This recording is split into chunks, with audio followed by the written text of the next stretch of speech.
Well, hello, free people of the Rocky Mountain region, and welcome to this Free State Colorado legislative live stream, our last of the 2026 legislative session. Thankfully, this is the last week that the legislators are going to meet here for the regular session. We have a 120-day legislative session here in Colorado, so we're just approaching the end. The scheduled date is May 13th. This coming Wednesday. It's only 3 more days for them to do this damage. We got Michael Vance. Michael Vance, how are you, sir? I'm doing good, Brandon. How about yourself? Very well, very well. Very excited, thankful, so relieved that the legislative session is almost over. And oh my gosh, I was going through updating the slides for tonight and just looking at all the bills they pushed this year, like the ridiculousness, the craziness of it. Like it's insane. These people are totally out of their minds, crazy. And so I'm so thankful it's going to be over. And maybe we'll see. We're actually looking at the calendar. There might be some really bad bills that aren't going to make it through. So that's good news there potentially. So we'll see. But yeah, what are you thinking now that we're in the home stretch here? I mean, I feel like there's not a lot of new surprises that can pop up at this point in time because Monday, Tuesday, Wednesday, they would have to get a bill introduced, advanced through committee, and then pass first, second and third reading, then into the next legislature, into another committee, fast track it. I don't see how they could introduce something starting Monday at this point in time, which is the good news. The bad news is there's a lot of terrible legislation left that still can be passed and pushed down our throats. We're seeing everything coming down the pike from Tabor, from the sorry, we're seeing bills that are trying to circumvent Tabor. We're seeing bills that are trying to circumvent the will of the people through via ballot initiatives. We're seeing a lot of tax adjustments. We have a lot of other restrictions from our on our civil liberties that are going to be still considered between now and Wednesday. So there's a lot to be concerned about between now and Wednesday, but I am very relieved that we have an end date and schedule in sight. 1 week from today, we will no longer have a legislative session, so I cannot be more excited about that. My concern is what's going to happen between now and Wednesday. What last minute shenanigans are we going to see? I know we saw a Kratom bill that seemed like it was dead that suddenly was resurrected and passed at the last minute. So I'm very curious what's going to happen between now and Wednesday, but we'll just have to keep our eyes peeled. Yes, sir, definitely. Yeah, it's absolutely crazy. A lot to talk about tonight, folks, even though we only got 3 days. Hey, great seeing everybody in the chat there. Mushroom, Snail, Fly, Pilot Explorer, New Patriot, Simone Rubino. Great to see it. Finest City Cycling. Good to see you. Haven't seen you in a while. So great to see everybody. And so happy to be have you there. So awesome. Yeah, we got a lot to talk about. A lot of drama as well going through the legislature. We could briefly touch on tonight. But ultimately, let's you ready for the slides there, Michael? Absolutely. Let's get into it, Brandon.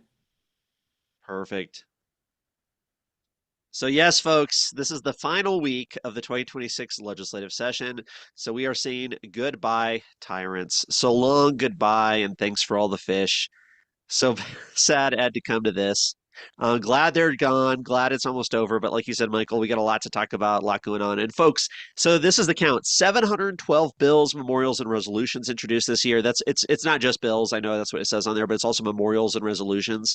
So when you really think about it, right? 100 legislators over 120 days to become experts on 712 different items to understand the implications, the possible unintended consequences, and the cost associated with interfering with our civil society through government force. It's an impossible task. So that's why bad bills get passed. One of the bills we're seeing kind of here this home stretch is the AI bill.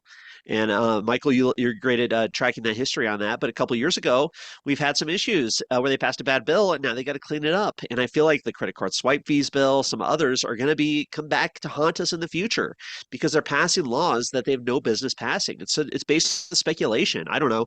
What are your kind of thoughts on that, Michael?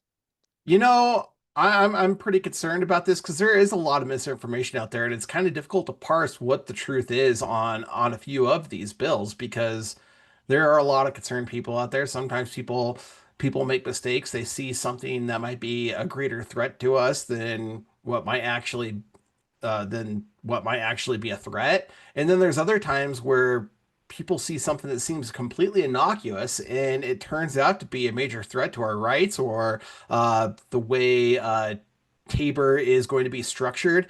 And sometimes those innocuous bills also are the setup piece to another bill that's going to be absolutely devastating come another session, or if it's not another session, it's going to be a another bill in the same exact session. So it's very difficult, but well, I would say when it comes to these bills, I think it's a step in the right direction. Uh, I don't necessarily. I'm That being said, I am a little bit concerned. I know what was going to happen was going to be worse if they left this existing, for example, the existing AI bill in place. We would have seen absolutely devastating consequences. The Department of Justice, as well as XAI, Elon Musk's company, were actually actively working to sue, if not began the process of suing the state of Colorado based on the legislation that was rushed through by Robert Rodriguez. So the devastating consequences of not fully thinking through your bills are absolutely um, a real threat to Colorado a lot of times. And that's another reason why introducing 712 bills is such a problem. We have too many bills introduced that we don't fully understand what these are going to do to law. And we've even seen it this year. We saw some legislation that was concerning plastics and plastic dumping that had to get revised because they pushed through the legislation too quickly and didn't fully understand what the legislature didn't understand what they were doing. Yes, definitely, definitely. And I see a question in there. What is the number, bill number for the AI bill? We have it coming up on one of the slides. I just don't remember off the top of my head I think because it it's was so 189, maybe. 189. It was so recently introduced. But let's take a look here. So, folks, to give you an update, these are some of the bills we highlighted last week that we really thought were some of the biggest priorities or some of the most important bills going through the state committees. And we had a great news. We had House Bill 1250 pass. Gosh, it's hard to believe that was just a week ago on May 4th in the House Finance Committee, and it passed. House Bill 1250, protecting the rights of Coloradans from unlawful seizure. Now, just to tell you the truth, they did water down this bill dramatically, which was unfortunate. I would have loved to have seen stronger protections for our property rights, for our all of our rights, ultimately our constitutional rights. But they watered down the bill to get it passed, and sometimes there's some compromise. I mean, that's politics, right? That's just how it works, but it's a step in the right direction. Kind of like you were saying, Michael. It's a one step forward. That's sometimes all you can ask for. And ultimately, folks, just understanding like the theory of government, generally speaking, things should move slow, right? We don't want to see massive changes to our lives move too quick. And that's, as we point out every single week, that's some of the problems we've seen from the Democrat side, where they want these radical changes. And we're going to talk about some of those bills tonight.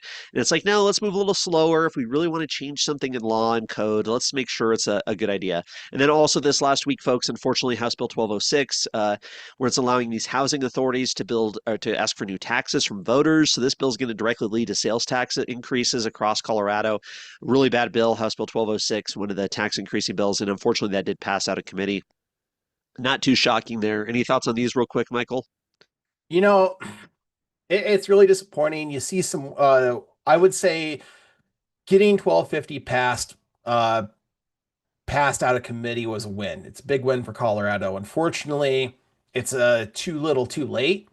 Uh, at this point, it's scheduled for second reading on Monday, as you're saying, but in order for that to get passed through second and thirds, that means that it would also have to be that there was basically 2 days left for a bill like this, and this bill's going to have some pushback because for whatever reason the Constitution is not as important to certain people who love big government expansion. Particularly those that love to control us. I'm not going to say which party, or because quite frankly, it's people from both parties at this point, which is incredibly sad because for whatever reason, we feel like there's this gap between whether you have to either be pro law enforcement or you have to be pro the Constitution, when you can absolutely be both. All this bill does is clarify once more that you need to get a warrant and you can't take somebody else's property, especially if they're innocent.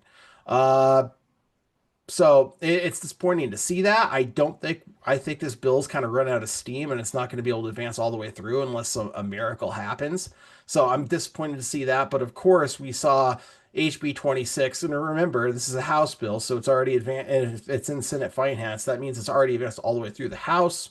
And we saw 1206 pass its committee. So if that means that this bill does have a chance to pass, and what's really gross about this bill is the way it's being it's being marketed as being Tabor friendly, and that's, in my opinion, that's a real threat because all they're doing is saying, yeah, we're going to ask for a vote to, we're just going to make sure we ask for a vote to raise taxes on people on the county level, and the goal of Tabor was to limit taxation, and and the way they are phrasing this bill is not that. This is not a way to limit taxation. This is a way to advance taxation just on the county level. And if it gets 50% support, that suddenly means that um, that tax is a good thing. And to see Republicans supporting that is extremely concerning to me. Yes, sir. Very concerning indeed. Also, this last week, folks, we had a couple other bills we were highlighting last week. Unfortunately, as expected, we talked about this. Linda Zamora Wilson, LZW, one of the greatest, best new senators we've seen. I mean, really, ultimately, one of the best new legislators we've seen in both chambers, fighting for our rights, our rights to digital privacy and the ability to go outside and not be surveilled with this mass surveillance system they're building around us. This is an important issue, and I think it's going to be a big issue that Free State Colorado is going to be focusing on going forward because there's not a lot of other organizations advocating for kind of our digital privacy against the surveillance state. And I think there's that missing piece right now because it's such a new emerging area of government control over our lives. We have great gun groups, we have great tax groups, and I'm not trying to get off on a tangent here, but I just want to say this is the fight going forward with, as we talked about, the AI bill, surveillance, all of these types of things are going to be even more important going forward. So unfortunately, Senate Bill 71 was PI'd, postponed indefinitely. We knew it was going to happen. Everybody expected it. There was just not the ability to gather enough support from all the interest groups, the interested parties, all of those types of people. So didn't make it, but I'm sure it'll be back next year as long as Senator Linda Zamora Wilson gets reelected. She is facing a primary. She does need to get reelected and would love to see her back. House Bill 1281, the bill that was making national and international headlines for lowering the standard for murder, making it more difficult to charge people with first degree murder. It's hard to even believe that, right, folks?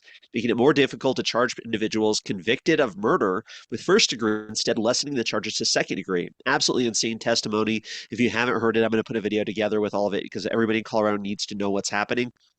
That bill did pass out of the Senate Judiciary Committee this last Wednesday, and we have a little bit of an update later on, but it's probably going to make it, unfortunately.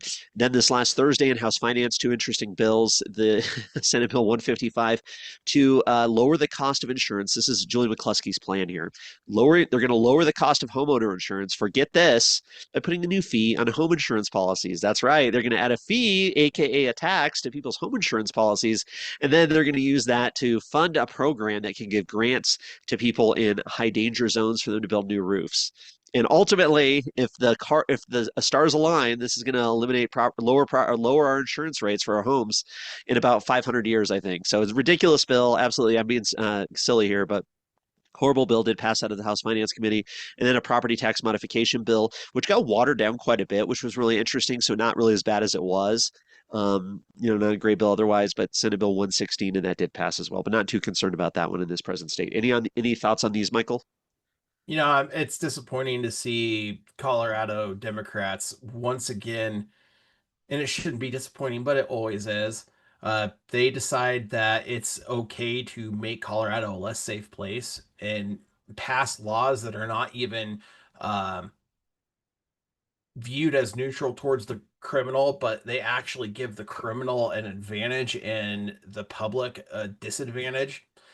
Meanwhile, they want to strip our gun rights away from us because Colorado might become too dangerous of a place. It's incredibly ironic and weird that they want to make Colorado a more dangerous and more harmful place, while in the meantime they are taking our ability to protect ourselves and our families away from the citizens of Colorado, particularly the innocent who haven't done anything. They aren't going after the people who are violent criminals. They're attacking the innocent while passing these laws to harm the citizens, and I find it extremely concerning.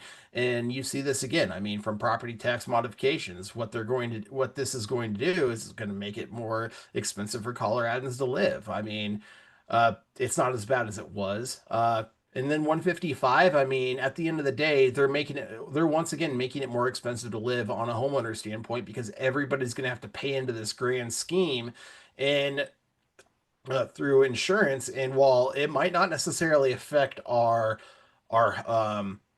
our mortgages, they are still making it more expensive to live in our homes via mandated increases in our home house insurance, therefore making it less affordable for Coloradans to live. Definitely. Yeah, like you said, they're making it it's crazy. I mean, it's so absolutely crazy. And it's so backwards and it's so bonkers. And that gives me some hope actually, because I think more and more people are realizing how crazy and how far these people have gone. So let's hope more people wake up to that. But folks, we do want to share some news. We had some late breaking drama this week. Please let me know what you're thinking in the chat. Would love to get some people's opinions on this. If you saw anything on social media or if you know any other details about this. But some of the biggest news this last few days here was Representative Brandy Bradley. And Rep. Bradley, of course, is one of our strongest freedom fighters. I would call her a liberty leader. She's always pushing the bold messaging to fight for our rights and stand up for our constitutional rights and our American values, ultimately. But her senior aide, and this is Shemaine Navarro, who had been there for 3 years, folks, 3 years. With Representative Bradley as her aide, so senior year, we're a week away, 1 week away from ending the legislative session for the year. After all of this, right? And then they fired her. It was up to the minority leader. Jarvis Caldwell fired Shemaine Navarro. Here's the email that Representative Brandy Bradley published on her X account. Saying Rep. Bradley, as we discussed, this email is to explain that I received an email from the minority leader stating that he had received information that your aide, Shemaine Navarro, had sent text messages to a legislator that he found had violated the workplace expectations policy. As a result of this determination, Ms. Navarro can no longer be employed as a legislative aide. Wow. So Rep. Bradley's response here was, as a legislator, I expect accountability, transparency, and due process. What I got instead was this email. A decision already made in a violation I still haven't seen. Just termination 2 weeks before session ends. So while leadership is focused on shutting down the very Republicans fighting for you, the people of Colorado, I'll be at the Capitol this weekend. Rep. Riley was at the Capitol on Saturday. They can play politics. I'll keep doing the job. So absolutely crazy. And folks, you've probably seen, if you're on social media, right, you see Rep. Bradley's posts, you see Rep. DeGraff's posts, Rep. Brooks' posts, and Shemaine's been doing that. So like all the videos of these well speeches and these floor speeches and this great messaging that's helped making the rest of the Republican caucus look good, that was Shemaine. She was doing that, but because of this internal issue, yeah. So there we go. What are your initial thoughts here, Michael? I feel like there's not enough information out here right now. Um, I've been very concerned about what's going on. I've seen a very negative trend this legislative session by the Republicans, especially the establishment, that seems like at first everything was going well. Like I'd say probably the first 6 weeks or so, there was a decent amount of unity. But it seems like there's been a big split between the establishment and the grassroots since about that point, and it's continuing to go down that path where people are getting attacked. For example, these text messages. Who are the text messages to? What is the type of evidence on these text messages? I honestly don't have any idea what evidence or basis for the firing of Shemaine Navarro is out there. So I'm very concerned because GOP leadership is not really telling us anything other than basically something that seems like it could be nonsense. I'm extremely concerned about, and I'm extremely concerned about what the future of how do I want to say this? I'm very concerned about the future of the GOP in this state if we don't see some changes, if we don't see some transparency and some openness. In the past, I've never had that issue with Jarvis Caldwell one on one. Like with me personally, he's always been good to me and been fair. But I have seen a lot of things, especially when it comes to talking about different organizations, different people, bad mouthing people from Rep Caldwell's account, and I wish that we could see a humbleness from the leader. He is the leader. He is the minority leader is supposed to be the one that represents all of the Republicans down at the Capitol. And if he's coming out and attacking those who are supposed to be who he should be looking for support, I think that says a lot about where our current leadership is. Uh, I've always liked Ty Winner too, the assistant minority leader, but and I feel like whenever we've had an issue, he's always been willing to reach out. Whenever I've seen him at the Capitol, he's been good. Um, so I don't necessarily think this is a tie winner thing. I think this is probably a Anthony Hartsook, Jarvis Caldwell type of retaliation because Rep Bradley is a very, very outspoken woman. She is, in my opinion, just what Colorado needs down at the Capitol because there are so many terrible bills, so many terrible pieces of legislation that are being pushed out. And leadership overall has been very weak this legislative session in terms of fighting. For example, there was backlash against Brandy Bradley because she demanded that the long bill this year was read out loud because there is so much garbage that they were trying to shove down our throats that she said the people of Colorado need to hear this. And yeah, I understand that that's one of the few bills that is actually constitutionally required by the legislature to pass, but that also demands good governance by the Colorado legislature. So she has been attacked for this. Um, she's been attacked for the way she pushed back against a lot of campaign violations and other violations by Rep. Weinberg. So I'm very disappointed to see this form of retaliation. We've been seeing a lot of retaliation. Our friend Rich Guggenheim has recently seen some retaliation by the state of Colorado. Now we're seeing Rep. Brandy Bradley get attacked well with another form of retaliation. Shumay is always, in my opinion, done an excellent job. She did a lot of great work for Rep. Brandy Bradley, and we need more people like Shimei down at the Capitol, not less. So very disappointed to see what happens, and I'm really hoping that at the end of the day, to wrap this whole rant up, I'm really hoping that we can see a lot more transparency and a lot of accountability. Because if Shimei did something wrong, which I doubt it, I I think we should know about what's going on down at the Capitol, and this should be transparent. Otherwise, um, we need to see some form of um, not necessarily retaliation, but we need to see our legislators held accountable, and we need to make a statement. And um, because baseless retaliation should not be something that's a part of the Colorado legislature, let alone the Colorado GOP.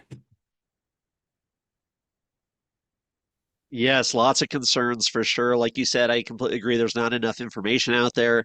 Earlier today, so this is on May 10th here at 3:35 p.m. Mountain, Rocky Mountain gun owners posted here. This is their take on it. Republican Minority Leader Jarvis Caldwell is punishing Colorado's most fearlessly pro Second Amendment female legislator. Bradley for Colorado, and fired her aide because Rep. Bradley refused to stay quiet about compromise deals he cut with anti gun Democrats to pass more leftist bills. This is an egregious abuse of power coming just a few weeks after Rep. Caldwell stripped Representative Scott Slaw of committee privileges to keep Rep. Scott Slaw from voting to stop the government from spying on gun owners without a warrant. Of course, that was some controversy we covered a while back. Exactly, where the Fourth Amendment is not for sale act from Representative DeGraff. I mean, this is a Republican bill was stopped by the minority leader, who's the deciding vote, who subbed himself in on the committee. So, of course, that's a concern to Rocky Mountain gun owners. It's a concern to all of us who believe in liberty and freedom.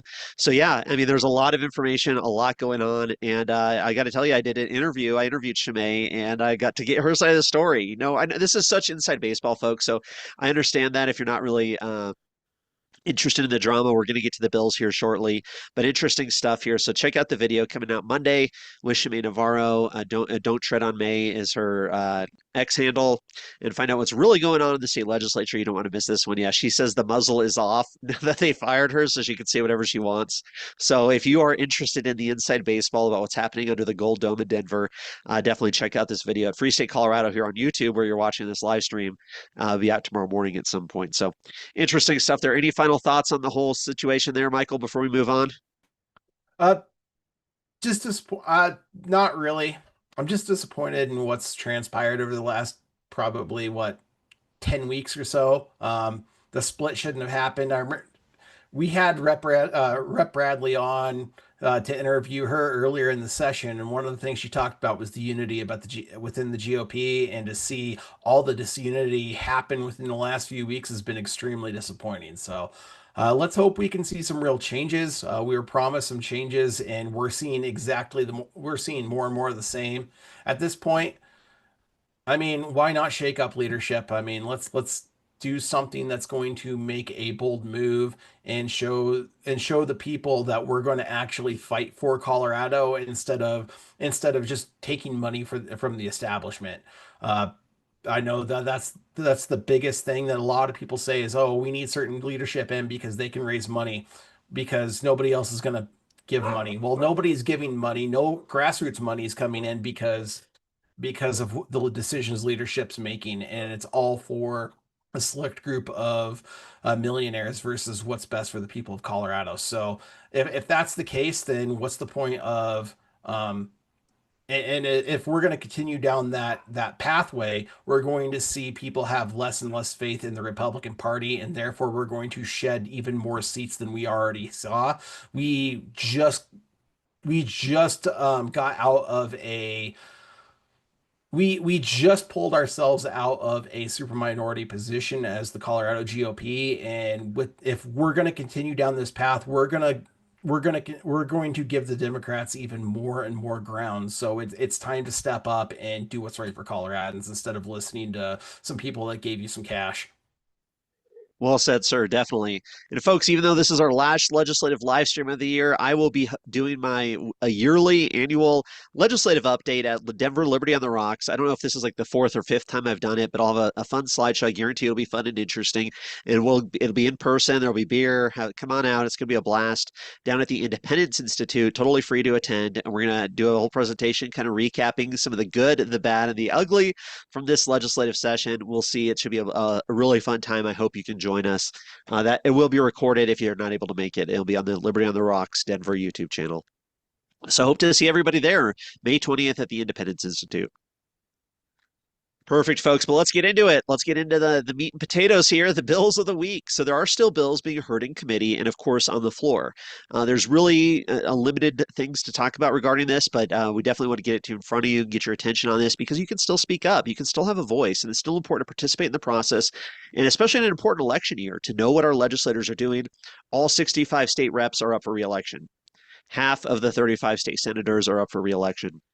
So pay attention, folks. Some of these bad bills are getting pushed through this last week. So, and you can reach out, call, email, reach out to the legislators, tell them you can reach out to all of them. It doesn't have to just be yours. They're supposed to be representing the whole of Colorado. So reach out to them and say, hey, vote against this bill, vote for this bill, and let's see what we can do.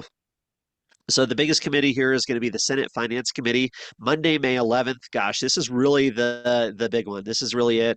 There's going to be more added to the calendar, folks. So it's going to be you have to pay attention because it'll be like we saw this. They can suspend kind of some of the rules in the last few days, so they could actually have a bill introduced in the morning, pass through the house, pass through the committee, and go to the floor that same day. So it is possible to get a bill passed in 2 days, unfortunately. So we got to really pay close attention here. But the Senate's Finance Committee, Monday, May 11th, upon adjournment of the Senate in Senate Committee Room 357. Now, a lot of these are bills we saw go through the House, and now they're in their final time over in the Senate. Now, I did want to bring this up and give a little bit of kudos here for Representative Gonzalez for amending the tamale bill.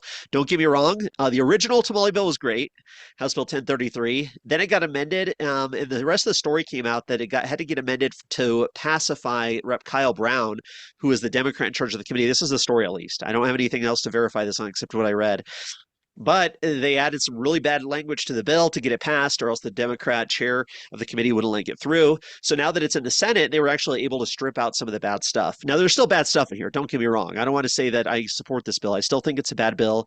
I still think there's some changes, but just the amount of amendments that this thing has gone through, and it shows you folks how fast things can change. Look at all these amendments. They're on L20, 20 different amendments to this bill, everything from total, and not all of them get presented, not all of them get, some of them get combined during the process and this and that, but tons and tons of amendments every time it's been committee, every time it's been on the floor. So I'm still concerned about this bill. I still think there's issues. If this is an issue you care about, definitely pay attention. They should have hopefully the most up-to-date information on this, but it's changed so much just these last few days that I don't know if this has everything. So definitely pay attention to it, folks. And there's still some registration stuff I don't like. There's the home inspection stuff that is concerning.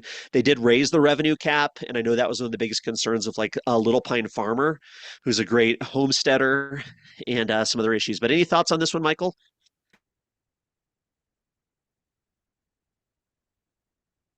Oh, sir, you are muted. Thank you.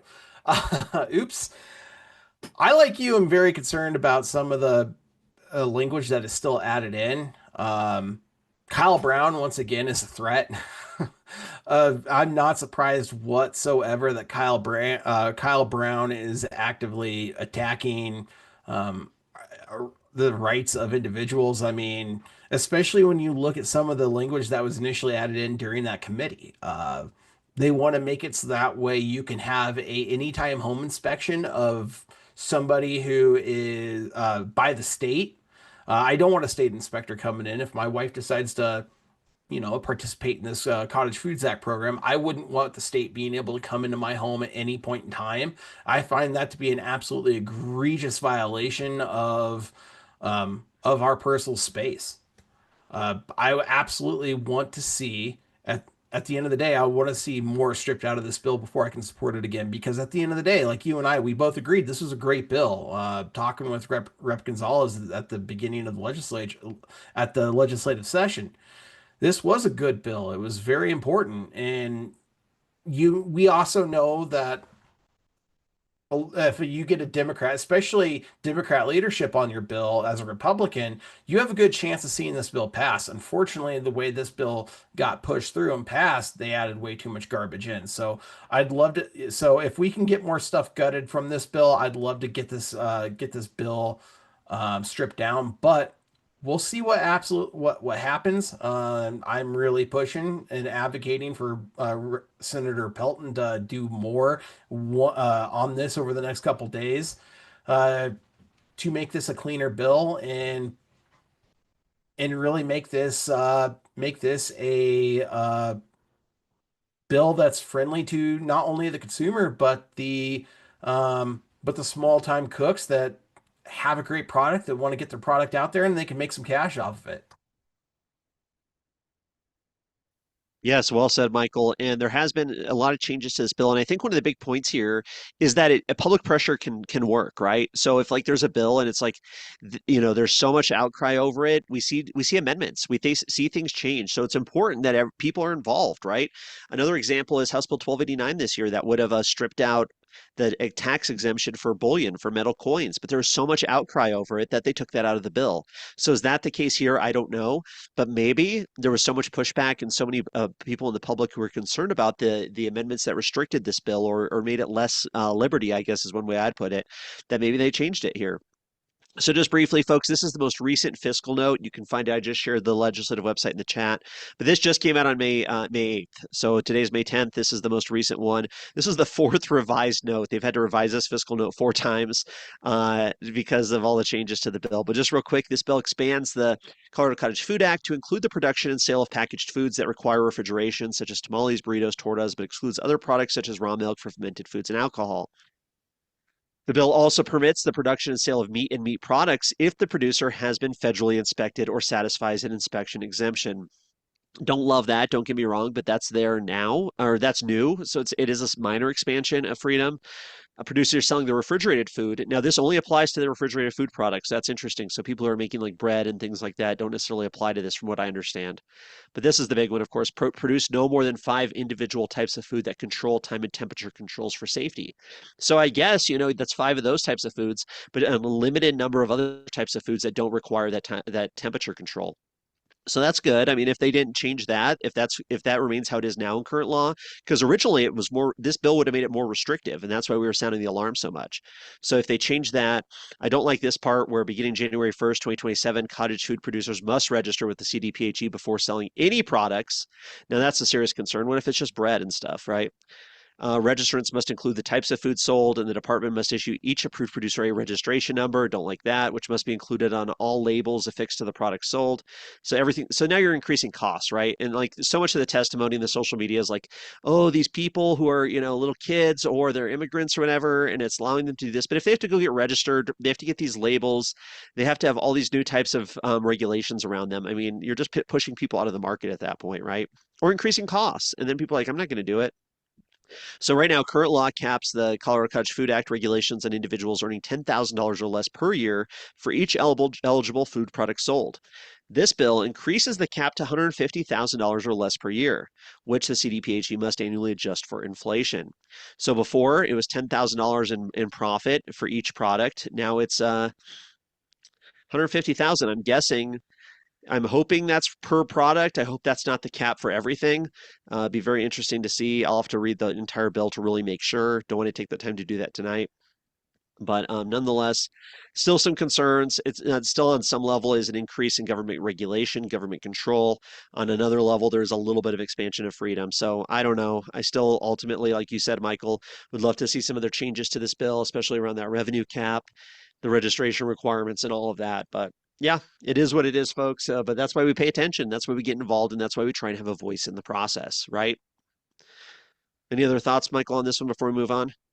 One last thing I just thought about when you were talking. With that registration, state registration, anybody who participates in this is going to have to sign up with the state. Now, we are also simultaneously, and that's going to mean that a lot of people who are going to fall under this are going to be immigrants, people who didn't necessarily come here the way that a lot of people want them to come here, but they're going to have an opportunity to participate. Uh, with Here's my question. We also are seeing uh, we are also seeing the state government try to push back against the feds with what they're doing from an immigration perspective with ICE. Now, why couldn't if somebody's doing research, let's say, for example, an ICE agent is doing some research on somebody who might be participating in this program, but they didn't necessarily come here the legal way, and they're looking to possibly deport them. If they're registered on this list, tell me this, wouldn't this give them basically the doxing ability? Wouldn't this give the ability for ICE agents to go ahead and dox these individuals? Right. Yeah, it'll be the Trump administration subpoenaing, hey, give me your list of everybody who's selling tamales in Colorado. And they're going to send ICE after him. I mean, Ex- I can't even imagine what the Democrat legislators would say about that, right? Exactly. That might be a way for us to, I mean, we see when it comes to the left, they hate registration when it comes to immigrants. So if we can let them know possibly that immigrants are going to be affected by this, maybe we can get rid of all the registration. There you go. I like it. I just pulled up this part, folks. The section applies only to producers that earn gross revenue, so not net, gross, of $150,000 or less per calendar year.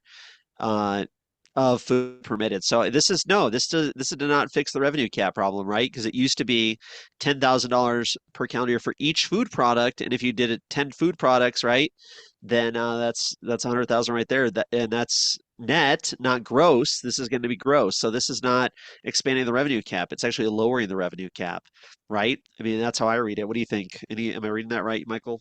I think you're right because I think you're right because when you think about food, a lot of times there's extremely low end margins when it comes to food. Some some markets, some industries can survive and maintain a very high margin. For example, the makeup industry. If you're not charging at least 100% on makeup because of how cheap it is and how low of a price it is to send send somebody makeup, for example, um, you're not going to make it as a business. But with this, you have to, with food, we have to charge a lower rate to survive. So if we are in the food industry, we can't charge a high margin. So if we're charging somebody after all of the expenses to food to buy the food, and if you're going to the store, you're seeing how much food has gone up, the cost of food has gone up. Energy in Colorado, the food the once you buy the food, go to the store, bring it back to your house, then you're going to have to prep and then cook the food. It's going to take you some time to cook the food, and then it's going to also cost you money to prepare the food and cook the food. So when you think about all the different factors, oh, and by the way, we're also talking about food. This is a business, so you're gonna have to buy labeling, then you're gonna have to, then you're gonna have to figure out all the different compliance demands that the state's gonna put on you through this bill. You don't really have any money left. So if you're charging people based off gross profit, not gross profit, that doesn't exist. If you're charging somebody off the gross revenue versus the net revenue, you're going to see a dramatically different amount of money come in, and you very well may not make this worth it for many individuals because not only are you making it less profitable for these uh, people to make money, but you're also making it so that way um, you're putting people in a position where they might not want to give out certain pieces of information that are personally identifying, and that's going to be, and you're demanding that they put that on a public list that's going to be provided by the state. So very, very concerning stuff. Yeah, and I know Little Pine Farmer has been talking about this on X. So say you hit the $150,000 revenue cap, and say you have a 5% profit margin, which could be a little high, right? That's $7,500 total for a Hmm. year. $7,500, that's it. That's your profit. And like you said, Michael, that doesn't include the labeling because now you have to have an affixed label. And it's got to be right. It's got to have a phone number on it. It's got to have an email address on it. And are they going to use their personal information? Or now they got to go to the trouble of setting up new ones just for this. And it's like, just so you can make, $5,000 every year. And then you can get a random inspection of your home. If somebody complains about you, if they say, oh, there's a mislabel on the product, something's wrong with your labeling, or somebody got a complaint, then the health agency may implement random inspections of your home kitchen. And of course, like you said, Michael, if these are some, people who are maybe on the immigration concerned about their immigration stuff, then all of a sudden they're having the health agency randomly showing up at their house, and they're putting all their information out there for people. So I don't know. Yeah, I don't see a lot of good stuff here.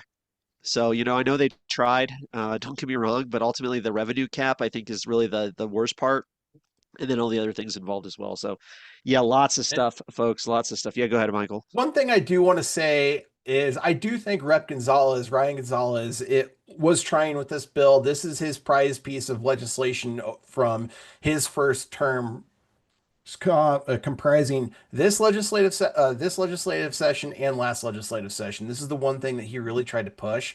I really admire his effort on this bill, but unfortunately, effort doesn't do everything. It doesn't mean everything. So I'm very concerned. I just want to say that because I have been pretty harsh on this bill, ripping it to shreds because of the stuff that was added in to get this thing passed. So very, very disappointed. Another thing to remember is they have to strip everything out of this bill in the Senate that was added in by the House, and that means that this bill is not going to match what the House provided, and that means if this bill does pass, there's going to be certain amendments, for example, the Kyle Brown amendments that are going to have to get addressed when it does come back to the House. So even if this does advance, there is a good chance that this bill may not make it through legislative session, and it could get killed because it can't pass um,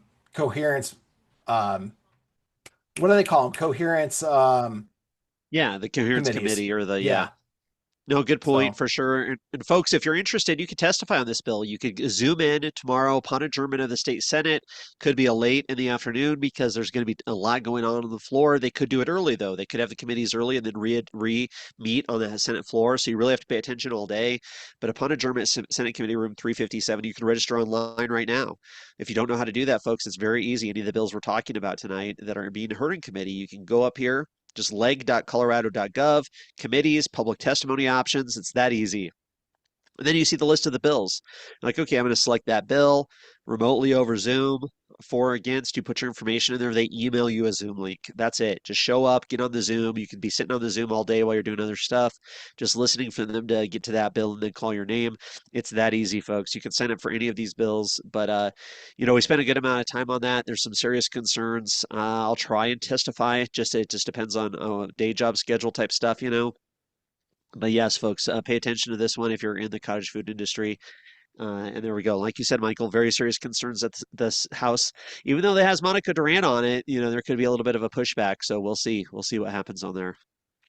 So, folks, that's in the Senate Finance Committee. There's the big three bills. The really bad package of bills are also going to be heard, or two of them, excuse me, 1221 and 1222 being heard tomorrow. These are the bills basically that are going to partially end some tax exemptions or tax credits, or the ways that you can get away from paying as much taxes, right? I guess is the way to put it. House Bill 1221. These are some of the most controversial bills having to do with Colorado's tax policy. Whether there's some differences with the bills, which is why I'm kind of stumbling through it here to remember which one's which. But ultimately, 1221 is going to be heard in committee tomorrow. It already did pass out of the House, but a lot of pushback, and it modifies existing corporate tax deductions. That's the word I was looking for earlier, tax deductions.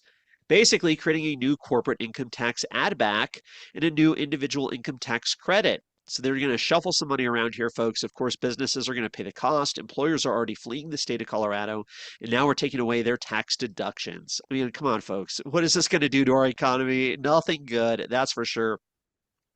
Executive compensation add back, Colorado net operating loss deduction, expanded family affordability credit. That's where they're going to put the money, of course. You know what I mean? So you can read through this if you'd like, folks. I'll post it there. But ultimately, the idea is they're pulling money out of the economy and funding their little pet projects with it. They want to redistribute from wealth creators and give it to their little privilege or their preferential groups, excuse me. So, and we're not talking chump change here, folks. Here's the state revenue, $62.9 million next fiscal year. And then 27 through 28 out year, 124 million.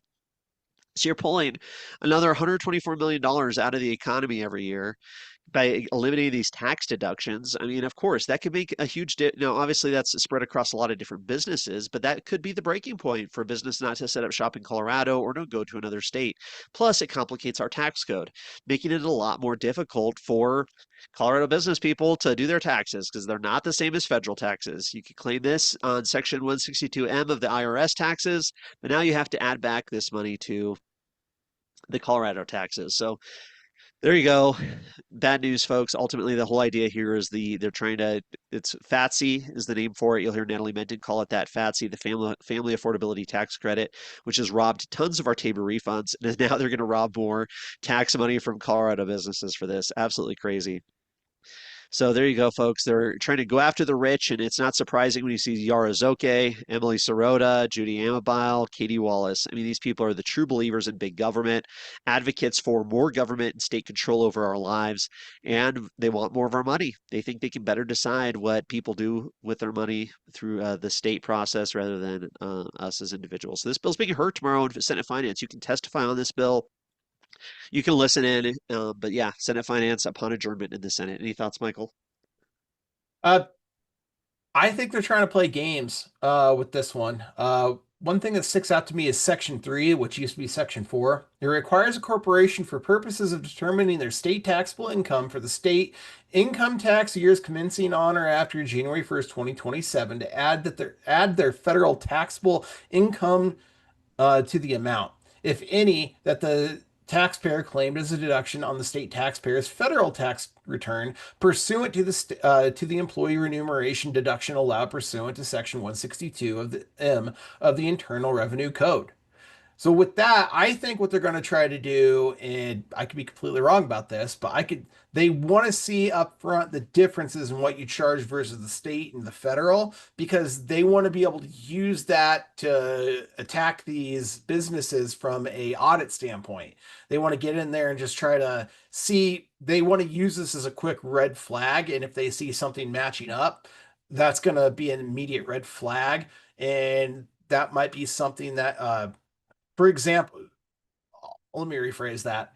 If you see the state and federal taxable income numbers are the same, I could definitely see that as them using this as an excuse to go ahead and attack businesses and say, "Hey, there's something wrong here, and we want to audit you now."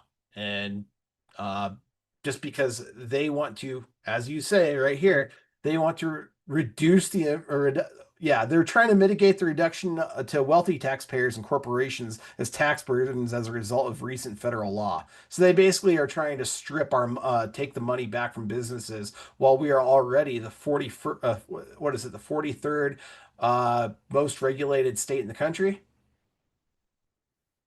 Yeah, it's only getting worse there, folks. And as you can see here, this is Tabor Foundation versus RTD in 2018, a tax policy change that causes either no net district tax revenue gain or net district tax revenue gain is only incidental and de minimis, does not require voter approval under Tabor, which is Section 20, Article 10 of the state constitution. So these people are saying that this is not a tax policy change. Why? Because they declare it and they say, here's the case law we're signing, and we don't have to ask the voters for this tax increase, even though it is $160 more million in taxes being pulled out of our economy every year. So absolutely insane stuff. And Michael, yeah, you're 100% right. This is going to make it harder or easier for the state to go after businesses, and of course do what they can to really just turn the screws to them. That's it, folks. So that's House Bill 1221. Any other thoughts on that one? Not this time. Perfect. Let's move on to 1222. So the companion bill, there was those three bills there, and it's basically very similar. You can see here this bill, let's look at the fiscal note real quick, but the idea is to pull more money out of the economy and give it to the state government. Just how much? Well, let's take a look, folks. It's all going to FATSI, the Family Affordable Tax Credit. So taxable income changes. We're talking this year, $190 million. Next year, $329 million. And then 255 million, 177 going forward. Of course, that's kind of the projections there. But folks, another $329 million pulled out of our state economy, pulled out of the private sector, creating these new additions and subtractions to state taxable income for businesses, and having this new income tax credit for Colorado taxpayers with children. So they're totally changing, requiring taxpayers to add back the amount of certain federal business deductions that were allowed or expanded under H.R. 1, the One Big Beautiful Bill Act. So the idea there is, folks, of course, they want to say, hey, yeah, the federal government's giving you a tax break. We're going to take that money back here in Colorado. We're decoupling Colorado tax policy on these specific issues from the feds. So that's your business interest expense deductions, full expensing of certain business property, the special depreciation allowance for qualified production property, full expensing of domestic research and experimentation. So, more expensive to do business in Colorado, less business friendly, more taxes, more money for the state government, of course. What are your thoughts, Michael? I mean, I think it's gross. I mean, my thoughts don't change with this one versus the last one. I mean, the mechanics of this bill are going to be slightly different, but I find this to be incredibly gross. They're trying to come after our money because they can't get any but they're trying to come after the Colorado businesses because they're just jealous uh that they can't get the money that they used to want to get from the state due to changes in the One Big Beautiful Bill Act. So I find it really gross that they are trying to come after us when we are already in a situation where our economy is not looking good. And I mean, I don't see any hope on the horizon until we see a change in the Colorado State Legislature makeup itself. Once we see more Republicans get in there, we're not going to stop seeing an attack on Colorado businesses. And like I said before, I flipped that statistic. Instead of 43rd, I meant to say the seventh most regulated state in the country, and it could be even worse than that. So as long as these Democrats are in charge, they're going to keep attacking businesses. And that's why 2026 is so important, because until we actually make that change, make it, and we do something to push back, it's only going to get worse. So there are definitely winnable races. And that's why, and once this legislative session is over, we need to take bills like this and let our friends and neighbors know, hey, we have winnable seats. We push back. We knock out some of these Democrats. We're not going to see bills like this anymore. Like, wouldn't it be nice if we had like good high-paying jobs in Colorado, even jobs around domestic research and experimental stuff, like let's get more research companies moving in that are gonna bring in jobs and give people opportunity and maybe have some breakthroughs in science. But no, no, if you're going to be taxed here in Colorado, so it's less likely, they're just moving the equation a little bit, right? Where all of a sudden there's that point where a business says, well, we shouldn't even be in Colorado because we're going to save so much money in some other state because the other states that are not going to charge these extra taxes in research or these other types of tax deductions here by eliminating them, then, businesses are just going to say, let's go somewhere else. Why should we be in Colorado? And we're And you create actively this seeing it. Yep, we're actively seeing it. It creates this doom loop where the good jobs leave, then the tax base leaves, then there's less money for all their special little pet projects that the state government's trying to run, and it just becomes this perpetuating cycle of a downfall. So it's so important, folks, for us to get involved. These bills are being heard all in the Senate Finance Committee tomorrow. It would be wonderful to have a bunch of people testify, a bunch of people speak out, especially in these last 3 days as the legislators are looking at their clocks, looking at their watches, their phones, and just counting down the minutes for the citizens to have a voice and get in there and really stick it to them would be awesome. Also, on the same committee, folks, this is one of the most controversial bills we've seen in recent weeks. This bill, House Bill 1430, I mean, you already know from that high number, 1430, that it's because the first bill they introduce every year is 1001 in the House, and they're at 1430. My goodness, here. So you really look at this as the 430th bill they've introduced in the House this year on some level, looking at it that way, right? But you can see, folks, look at the bill history. This bill was just introduced on May 1st. Just May 1st, they basically made this bill. Why did they make this bill? Because the citizens of Colorado are wanting to demand that our state government spends money they collect on transportation on roads, right? You've seen the ballot measures. You've seen the people getting the signatures out at King Soopers parking lots and places like that. Well, these legislators say we do not want the people to tell us what to do. We want to do it ourselves. They don't care that our roads are crumbling, that infrastructure is falling apart, that all the damage to our vehicles. They're saying, no, we're going to interfere directly with the citizen initiative process and create this new bill introduced in the last 2 weeks of the legislative session to divert money that this ballot measure would use for different purposes to entirely subvert the citizen-led initiative. So really bad news, folks. This is absolutely crazy. And it makes me think about that other bill, was it 1042, I want to say, but the bill they passed earlier this year that changed how citizen-led ballot measures are going to work in terms of, no, not 1042. See if I pull it up. But anyways, a bill where they basically were making it harder for citizens to have ballot measures because the citizens would have to say where the money's going to come from. Now we see the full picture. If they know where their money's going to come from, they're going to play games and instead move that money around before it goes to the ballot. Before the ballot measure is already written, folks. It's too late for them to go rewrite that. But the legislator can come in the last 2 weeks of the session, knowing that this ballot language has already been submitted and approved by the title board, that people are already being paid to get signatures out there, that it's already out in the wild, and the legislature comes in and totally tries to subvert it. It should be illegal. It's not right. And it's totally anti-democratic. So absolutely crazy stuff here, folks. Really bad news. So this one, folks, if you can testify on this, if you can speak out against it, we saw some great speeches from our Republican Liberty leaders like Representative Graff talking about this one on the House floor, and others where the legislators really were just talking about how egregious this is. But there's another opportunity for citizens to weigh in. Do citizens have a voice here on Monday, May 11th in the Senate Finance Committee? And folks, this is the last week. You have almost no opportunity to speak anymore. So get it in there, especially if you're running for office. Go testify, go show up, and fight for your community before you're even elected. So, any thoughts on this one, Michael? Yeah, I mean, this is definitely one that we need to push back against. Let your um this is definitely one that's worth calling and emailing and definitely remembering during the 2026 general election that these Democrats right here do not care about your voice. They do not, they want to talk about how they love democracy, but when it comes to the democracy being at the ballot box, they suddenly want to gaslight you about what the definition of democracy is. There's nothing that's more supportive of the spirit of democracy than a ballot initiative itself, because it's directly telling the legislatures how we as citizens want the state to proceed on specific topics, whether we're talking about Tabor, we're talking about abortion, marijuana, the wolves, even whether or not you agree or disagree with those uh, different topics. Those were ballot initiatives led directly by the people, and they won. They passed.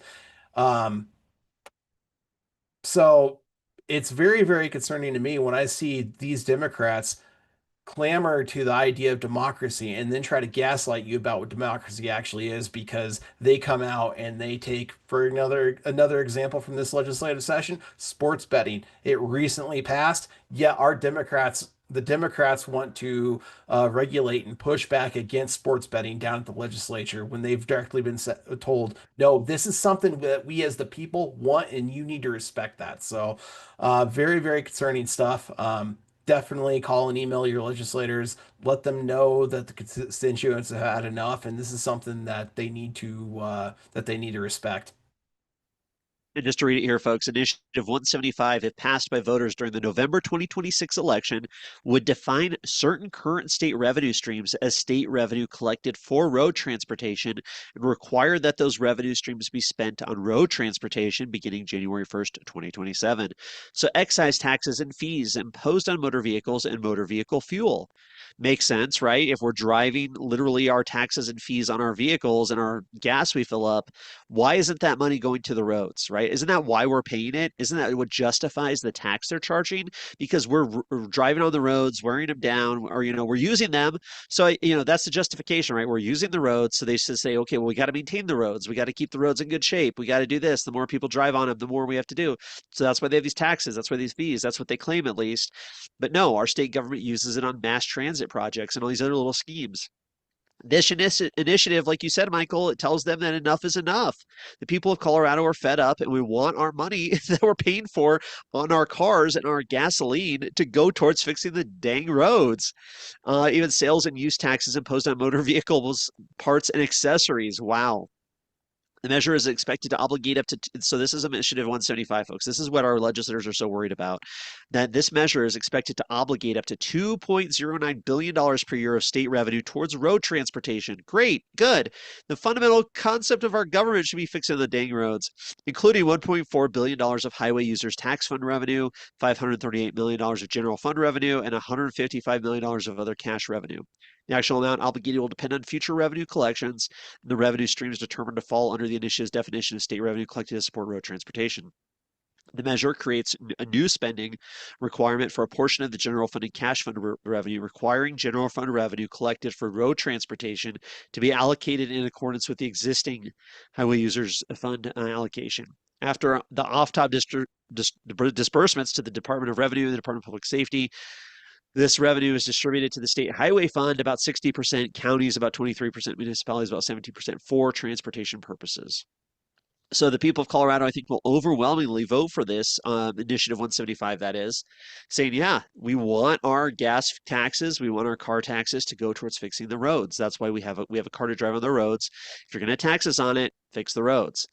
But of course, our state government doesn't like that idea. They want to say, no, no, no, no, listen, hold on. We know better than you. We're going to use this money for all these other little projects and all these different little schemes. And how dare you question us? How dare you, people of Colorado, question the legislature who has failed in their duty to keep the roads in good condition? So crazy stuff. Absolutely, Michael. Any other thoughts? I don't have any at this time. I just hope that this is one of those bills I hope we can see get go down in flames. And if we could really light up the legislature over this, I'd love it. Yeah, and I'd love to see Jared Polis even veto this, right? Have our governor, because this is directly going against a ballot measure. And that's crazy. That's our right to petition the government. That is a constitutional right to petition for our grievances. And we are grieved, folks, that our roads are in such bad condition. So we have the right to tell our government, hey, you are operating on the consent of the governed. And we are asking you directly through the citizen led measure to spend the money on fixing the roads.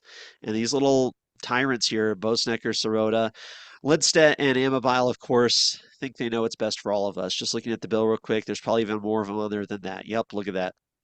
Of course, all the House leadership of the Democrats, excuse me, all the Democrats there in the House, the extreme ones, and then in the Senate. But just absolutely crazy stuff. It'd be great to see this bill stopped. I'd love to see people testify. Give some fiery testimony, people. Let them know, because it's going to be Senator Lindstedt and Senator Amabile presenting this bill in the Senate Finance Committee tomorrow. Let them know what you think. Talk to the other senators, right? In the Senate Finance, who's in that committee? You're going to have a direct opportunity to talk to these people tomorrow. Kathy Kipp, gosh, one of my least favorites. Janice Marshman, oh my gosh, she should be replaced this year. Adrian Benavidez, the vacancy appointment with her 50 votes. Scott Bright, well, we won't talk about him right now. Lisa Frizzell, we won't talk about her either. Chris Kolker, Kyle Mullica, Cleve Simpson, Mark Snyder, especially Mark Snyder. You know, he's in quote unquote more of a swing district. Unfortunately, he did just win. So it's a 4-year term on the Senate side. So he's going to be there quite a bit longer. But you got to keep track, folks. If he votes wrong on this, you know, that's something to hold against him. So you're going to get, you know, the 3 Republicans, Bright, Frizzell, and Simpson. And all they really need is to pull a couple more votes their way, right? If they got Mark Snyder and Janice Marshman on their side, you know, there we go. That's it. Don't know if that's going to happen. Don't think it's going to happen, but it's worth trying and it's worth fighting. You know, there's so much we can do as individuals. We got to at least give it our shot, right? Absolutely. So perfect, folks. Crazy in the Senate Finance Committee tomorrow. Another bill. Oh my goodness. Oh my goodness. The craziness that the amount of people online, the traction that these posts got about House Bill 1418, the 5% tax on in-game video transactions. So, folks, this committee is jam packed. You can testify on every single one of these bills. They're all egregious. They all deserve to be exposed. There does deserve to be citizen input on this. But of course, you know, and it's crazy. I listened to the House floor debate on this last week where they're saying, yeah, you know, these kids are having all these mental health problems. They're on social media. They're playing video games all the time. And it's really causing them to have mental health trouble. You know, that's the problem. That's the problem in our society is the dang video games. So, because of that, we are justified in adding a 5% fee, would they really mean tax, on every in-game video transaction that we can use that money for these mental health programs. And we're going to create these wonderful programs and solve mental health, you know, even though every single person who's playing these games has to pay into these programs, you know, and maybe, you know, less than 0.1% of the people playing these games are actually going to ever get some sort of money back from this through this mental health treatment, which who knows what kind of damage that's even going to cost to these poor kids.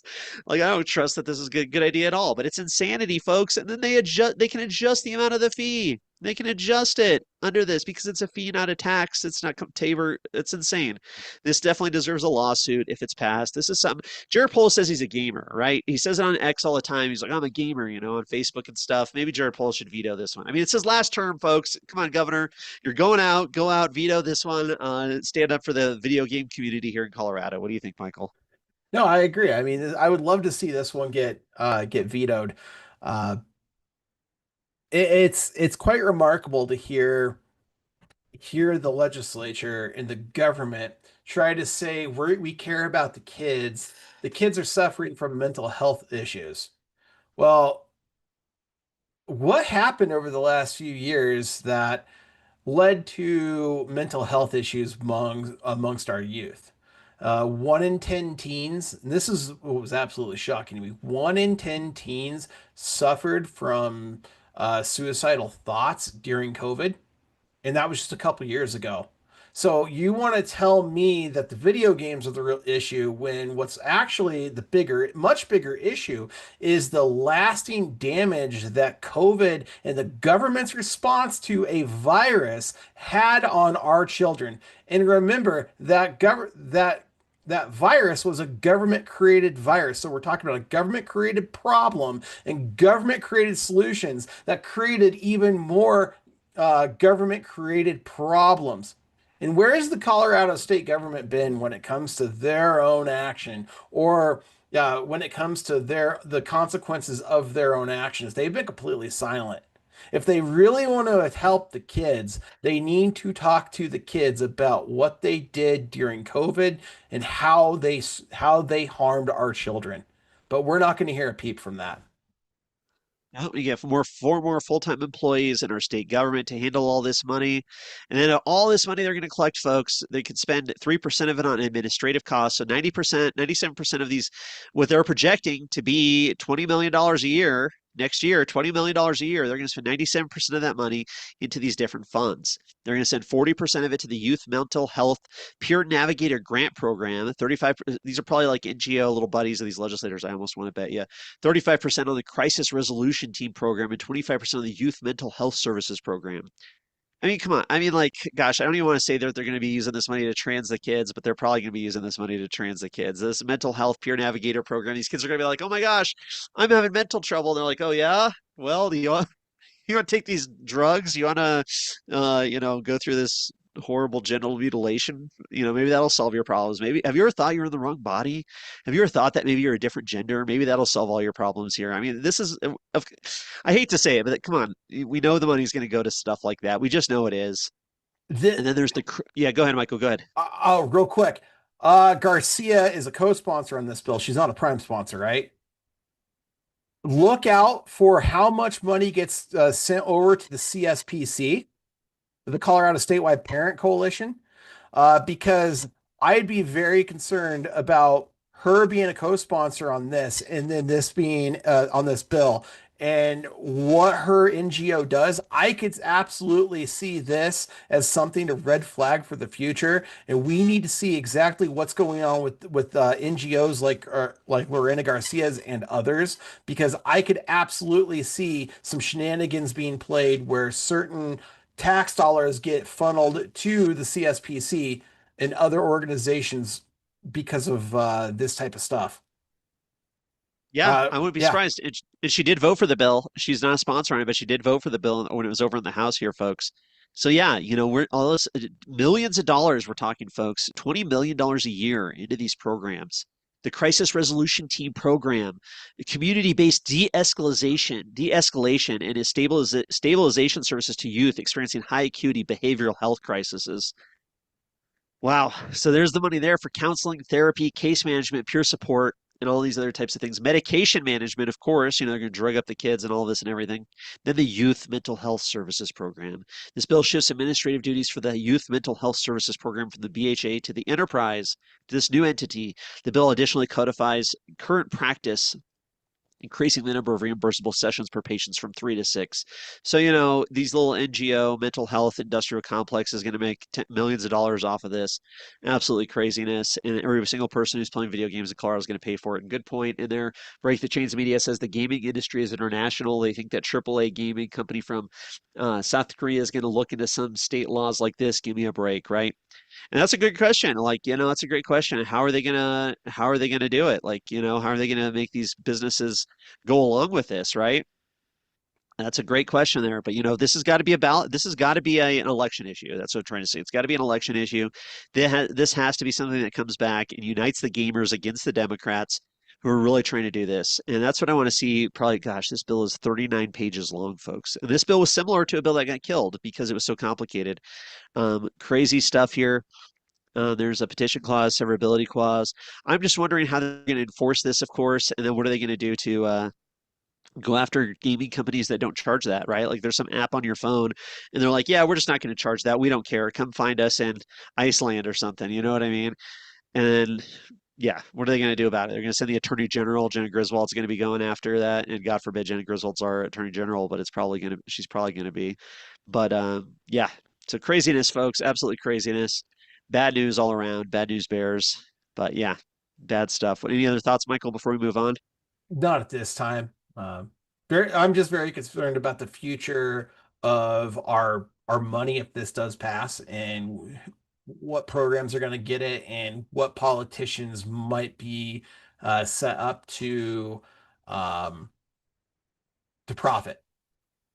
And Break the Chain says, when is it being heard? Every bill we've talked about so far tonight, all of these bills are being heard tomorrow, Monday, May 11th, in the House or Senate, in the Senate Finance Committee. Gosh, I don't want to confuse anybody. Upon adjournment of the state Senate, Senate Committee Room 357, you can go to the legislative website, click public testimony, sign up to testify on all of these bills. So it's going to be a long day in this finance committee, folks, and the Senate floor is going to be a long day itself. So it's probably going to be late afternoon, maybe evening. They could do something they did this last week where they call the committee, they adjourn mid-morning, go through the committees, and then come back to the floor so that they could discuss the bills on the floor. We could see that happen. So tomorrow at some point, I'll try and keep people updated on social media on Free State Colorado at X, but we really don't know. But it's going to be tomorrow, May 11th. And yeah, like you said, Michael, good questions about our money. All of this is quote unquote tax revenue. This is not a fee. There's no fee that, what does a fee do? A fee lets you do what you're doing, right? Like there's no fee playing this video game that's going to help allow me to play the video game. Like it's not a fee because I'm buying gas, whatever. It's a tax. It's ridiculous. All of these bills, folks, being heard in the Senate Finance Committee. So that is really, yeah. Go ahead, Michael. One thing I do want to point out, when it comes to 1221, 1222, and 1223, 21 and 22, they're if you've been following us over the last legislative session, we've talked about those three as a package, 21, 22, and 23. You'll notice only 21 and 22 are here. 1223, just in case you're curious, is actually going to be heard tomorrow in appropriations. That's why it's not a part of this list. So they sent that one over to appropriations. That's the only reason it didn't die or anything. It's just in a different committee to be heard, but still to be heard tomorrow morning. Interesting. So my guess is they'll hear an appropriations and move it into finance that same day. That's very quite possible. That could very much happen because of these like special rules and what they can get away with in these last few days. So don't be surprised if all of a sudden 1223 pops up in the Senate Finance Committee as well. So wanted to bring this one up briefly, folks, because we expected this bill to drop on Friday. This is a Colorado Sun article, and just like we saw them trying to counter the transportation ballot measure, they're trying to counter the right to natural gas ballot measure, right? So if you don't know, the state of Colorado is trying to ban natural gas in our state by 2040, whatever, somewhere along there, maybe even 2035 at this point. It's entirely unrealistic. It's absolutely crazy. It's totally Soviet style government. But I believe it's Advanced Colorado came out with this ballot measure to counter that and say, hey, listen, we're going to give people the right to natural gas. We want to get on the ballot and amend the Constitution to say, no, listen, you, the free people of Colorado, have right to energy, a right to natural gas, and our legislator doesn't like that. So that's Initiative 177, backed by Advanced Colorado. And yeah, so there was supposed to be a bill that was going to drop from Senator McCluskey this last week, this last Friday, basically to counter that. That's what this Colorado Sun article was talking about. But unfortunately, well, fortunately for us, we haven't seen it. I haven't seen it on the legislative website. I don't know if they're still going to be able to get it through, but keep an eye out for that one for sure. What do you think, Michael? You know, I I've talked about this already. The will of the people being violated by citizen initiative. This is one more example to bring up. I mean, we actually have a Colorado politics bill, or we actually have a Colorado politics article that we can share with our friends and neighbors and let them know they don't care about democracy. They don't care. The Democrats don't actually care about your voice, and they just want to do whatever is going to benefit them. And if they hear that we are speaking out, they want to try to work to counter whatever we have um, designed for our state and how we see best. Because at the end of the day, they are sent by us to represent us. And if they want to absolutely slap us in the face with bills to skirt the proposed proposed legislation that we are trying to introduce, not necessarily through the legislature, but by a ballot initiative, then that's a very serious concern because they are demonstrating to you and me exactly what we think is best for us when it's the opposite way around. They don't actually care about our voice. They don't care about um what's best for Colorado and how we see fit. So at that point, it's time to fire those individuals. So, uh, yeah, this is definitely something to let our friends and neighbors know about. I mean, there's even a ridiculous. I mean, there's even a ridiculous quote in this article, Brandon, from Juliet McCluskey. Uh, Absolutely wild. Where is it? There we go. We're talking about an explosive material, McCluskey said. If everybody has a right to natural gas, does that mean people can just walk around with it in a container on the street? Yes. If I live a block away from King Supers and I want to go refill my propane tank, yes, I'm going to literally walk around on the street with propane because it's my right to do what's best for me. And if it's best for me to take my propane tank to get refilled or exchanged at King Supers and then go plug it into my grill so I can make steaks for my family, guess what? I have the right to do this. I'm a free citizen in a free state, a free society, and that's clearly the issue for these individuals. They don't care about what we want to do with our property. If they don't care about what we want to do with our lives, if we're not hurting anybody, they should have no say in what we're doing as a society. And yeah, that's what I have. No, it's the most insane quote. I couldn't believe this is real. Like we're talking about explosive material. Like, oh, you mean like the gasoline we put in our cars? Like you said, the LP, the propane we grill our food on. Like if everybody has a right to natural gas, then people could just walk around with it. I'm like, is this is insane. This is should they not be able to carry gas cans either? Like how crazy is this? Does McCluskey even know what she's talking about? And that's like their justification for going after natural gas is to because they're saying it's an explosive material. I mean, like, this has got to be one of the worst quotes I've ever seen, one of the biggest missteps, and I hope this is plastered everywhere, folks. They want to ban natural gas in Colorado, and we should stop them 110%. I hope this bill doesn't go through. We'll see what happens. It has to come out tomorrow, and they're gonna have to try and ram it through as fast as they could. So we'll see. We'll keep an eye on that. But again, and Jared Polis, I don't know if he'd veto this one. He might veto the transportation one, probably not, because he loves mass transit. But he loves this whole green agenda, of course, because of his little hubby uh, guy there that loves the green agenda. So absolutely crazy stuff, folks. So keep an eye out for this one. This has to be one of the biggest stories going into the election if they try and pull this off. That's for sure. Like you said, Michael. So let's talk about some of the biggest bills of the year, folks. This is the most up-to-date information about where we're at on some of the big bills. So bills that have failed, bills that got postponed indefinitely, bills that have already made it to the governor's desk, already been signed into law. And then we're going to talk about some of the bills. We talked about some tonight, so we won't really spend time on those, but maybe some of the others here that are still going to be going through that we didn't talk about yet. So let's jump in there. What do you think, Michael? Let's get into it. So, civil asset forfeiture, folks. This is it. So, you're telling me there's a chance. And yes, there is a chance.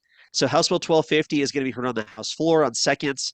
So, yeah, they could. I mean, I don't know if there's even a chance, to be honest, because they could pass it on the House floor. Then they got to do thirds. Then it's got to go to the Senate. It's gonna be really tough to see this get through, but I really hope it does. And unfortunately, like we said, it's been watered down. There shouldn't be as much opposition as there was initially for this bill, which is what kind of slowed it up. This should already be there, but there's still a chance there. If you can talk to your senators, your state reps, tell them about House Bill 1250. And I'm really curious to see how the Republicans are going to vote on this. I really think even the Republicans who voted against it in the Judiciary Committee will vote for it because it did pass unanimously out of finance because of the amendments to it. So I think the controversy has been kind of mostly eliminated. So I expect to see this one pass, but is there enough time on the calendar is the big question. Any thoughts, Michael?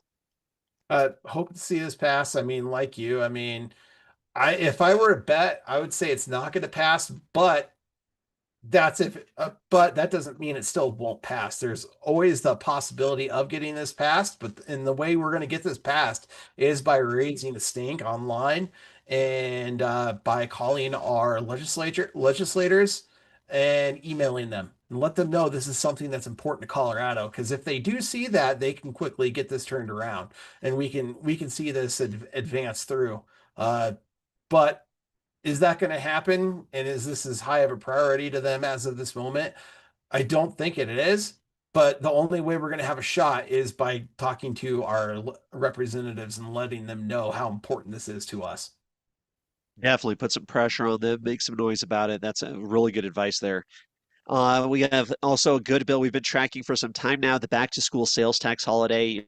some states out east have these tax holidays, like a certain weekend or a certain day where there's no sales tax on certain items, right? Generate some economic activity, bring people in from out of the state maybe to buy some stuff. So they were going to have a very moderate, very extremely modest tax holiday, a sales tax holiday for certain back to school items up to only a certain dollar amount, whatever. But it would have been nonetheless moving us in the right direction. Just the idea and get into people's heads that, yeah, oh my gosh, how much are we paying on taxes? How much is this going to save us? It kind of changes that equation. It kind of gets the whole sales tax question more in front of people's minds because there's a sales tax holiday. And all of a sudden that's something to be celebrated. And then when the government comes along and tries to put new taxes on us, we say, hey, listen, we're trying to have more sale, look how great that sales tax holiday is. Now it's going to be even more sales taxes. So this was a good bill. Ultimately, going to make it at this point. It's still sitting in appropriations in the House side. It's just made it out of its one committee, and it wasn't on the appropriations calendar that I saw. So I just don't think this is going to make it at all. I don't think there's any movement there. Unfortunately, what do you think, Michael? No, I agree. I'd love to see this one pass, but I like you just with as long as this bill's been sitting, I don't see this as a priority at this point. Yeah, unfortunate, but we'll see. Maybe that idea will come back next year, so that'd be a good thing for sure. Here's the AI bill. So, Fly Pilot Explorer, you asking Senate Bill 189? Yep. Senate Bill 26-189. I'll share it in the chat. This is the bill that was like, even though they talked about it last year during the special session, even though they knew about it all last year, even though they talked about this at the beginning of this session 120 days ago back in January, they still finally were able to come up with a solution where everybody's happy because there was all these different stakeholders, the industry, the regulators, all these different people, all the legislators really fighting it out. And finally here, check this out, folks. The reason we haven't heard much about this bill up until now is because this bill wasn't introduced until May 1st.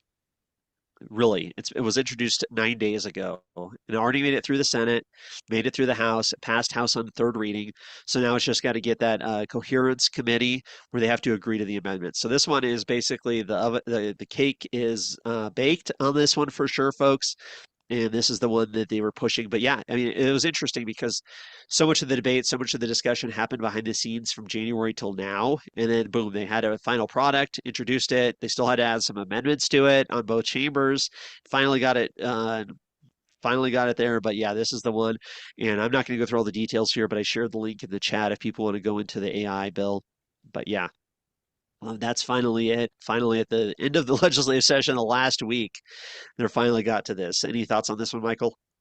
No, I'm glad to see that they did something. And at this point, I mean, as fast as this bill got advanced through, I didn't get a good enough chance to really read. I mean, 720 bill, the 712 bills got introduced this legislative session. They might introduce another one or two. We'll see. But yeah, this is unfortunately one I didn't get a good enough chance to read. But from what I'm hearing, it's stripping out a lot of the nonsense that was introduced recently. And you can see here, I mean it has a lot of bipartisan support and it got pushed through incredibly fast. Baisley's on here. You've got Ryan Gonzalez. You've got yeah, Ty Winters on here, Janice Rich, Exum. I do not see what I'm curious about is how Linda Zamora Wilson voted on this. I do not see I don't see DeGraff or Bradley as co-sponsors, but I'm just kind of curious how some of these individuals voted. Yeah, look at this in the House, 57-6. It passed on third reading. The Senate, it was 34-1. Huh, I wonder who that one was. Let's see in the Senate side. So the only person in the state Senate who voted against it was Linda Zamora Wilson. Very curious there. I know she's our Dr. No. She's going to be the one. It's going to be because that was Baisley. That was Mark Mhm. Baisley for a long time. It was always he was the only no vote, and then she's like, nope, vote no on it. So I'm very curious to see what she has to say. Very intelligent woman. Very, Yes. very curious there. And then on the House side, let's just look who didn't vote, who voted against it. Representative Bradley, Representative Brooks, Representative DeGraff, Representative Luck. Gosh, we're gonna miss her down at the state capitol. This is her Hmm. last year. Very sad. Representative Sukla. Sukla. Love Sukla. Weinberg, who's got a great record aside from any other personal issues. But yeah, very interesting to see who are the standouts there in terms of who were against the bill. So, and I'm sure folks, if you go back and watch the floor speeches, I'm sure especially Rep. DeGraff got up there, Rep. Bradley got up there and explained what their problems with this bill was. But yeah, like you said, Michael, it's a 29-page bill. In 8 days, we're supposed to, the public, who are the ultimate stakeholders, right? There's always stakeholders behind the scenes, but the public's the ultimate stakeholder, and the legislators to know what this bill does and everything. But as you said, this is a cleanup bill basically from 2 years ago. This horrible mistake on AI that they've been struggling to come up with a fix on to please everybody. But I see so many of the bills we have, folks, are like this, where there's some unintended consequence down the road, and they're like, "Oh no, we didn't mean to do that. We weren't as smart as we thought we were, and now this bad policy decision is affecting our community in ways and our state in ways that wasn't expected." So par for the course, unfortunately. But yeah, I'm sure you'll see all the legislators patting themselves on the back on this one. And very interesting to see that only 7 legislators out of the 100 voted against it. So very curious what their reasons were. I didn't have time to listen to this one on the floor. Any other thoughts on this one, Michael, before we move on? My last thought with this one is if all the good legislators voted against it, they have to have, I would imagine there are very good reasons to uh, not support this bill. I'm glad that they did something, but they should have introduced this bill earlier because you can tell if they had a 29-page bill stocked and ready to go, they could have introduced this bill at least earlier or an earlier version so we could at least have some way for us to understand what is going on with this bill and how it's going to affect Colorado. The old bill was trash. I'm glad they've made changes. I'm just concerned that the change, and at this point, I'm just concerned that the changes that I haven't necessarily had the opportunity to um, look into are going to have a lot of unforeseen negative consequences for Colorado. Agreed, sir. And there's going to probably be, I'm sure this isn't the last of it. I'm sure we're going to hear more of it for sure. So those are, and calling it a good bill, don't get me wrong, but, it is what it is at this point. Here's some of the bad bills that are still left. So a very short list here. We talked about the cottage, the tamale bill, the quote unquote expansion, don't even call it that, of the Colorado Cottage Foods Act, the new revenue cap, especially. So we'll keep an eye on that one being heard tomorrow. Senate Finance. 155, we did talk about this. That's going to be on the House floor. So we talked about it last week. It's a new fee, insanity, raising the cost of homeowners insurance to pay for this grant program so people could build reinforced roofs. And ultimately, that's going to have a system wide effect of lowering everybody's insurance costs. Yeah, right. You'd have to replace a lot of roofs, and so that's their plan. But of course, you're going to at the same time raise everybody's insurance costs to do it. So crazy stuff. That's going to be supposed to be heard on the House floor on Tuesday. So that's interesting if it gets on the House floor on Tuesday, and then yeah. So there you go. Then they have Wednesday to pass it on thirds, and that's it. So be very interesting to see how that goes. Any thoughts on that one, Michael? Just hoping this one doesn't pass. I could very well see this one passing on Tuesday, but at the same time, I'm hoping that we see a lot of issues in the House. I know Kyle Brown introduced a bill that was very similar to this last year, and it got pretty far down the road, but it didn't advance. So I'm really hoping that we can see a lot of pushback in the House, and if this does advance, we could see some issues in terms of coherence and uh, get this bill killed through the coherence committee process. Yeah, good point. Good point there. Then we have House Bill 1281, and this is the lowering the penalty for murder in some instances, from a one to murder two. Second first degree to second degree. This bill did pass and is now in the Senate and will be heard on the Senate floor tomorrow, Monday, May 11th. So, unfortunately, we'll see where that goes. But yeah, that one's probably going through. Any other thoughts on that one? Not at this time. I think we've already covered that one.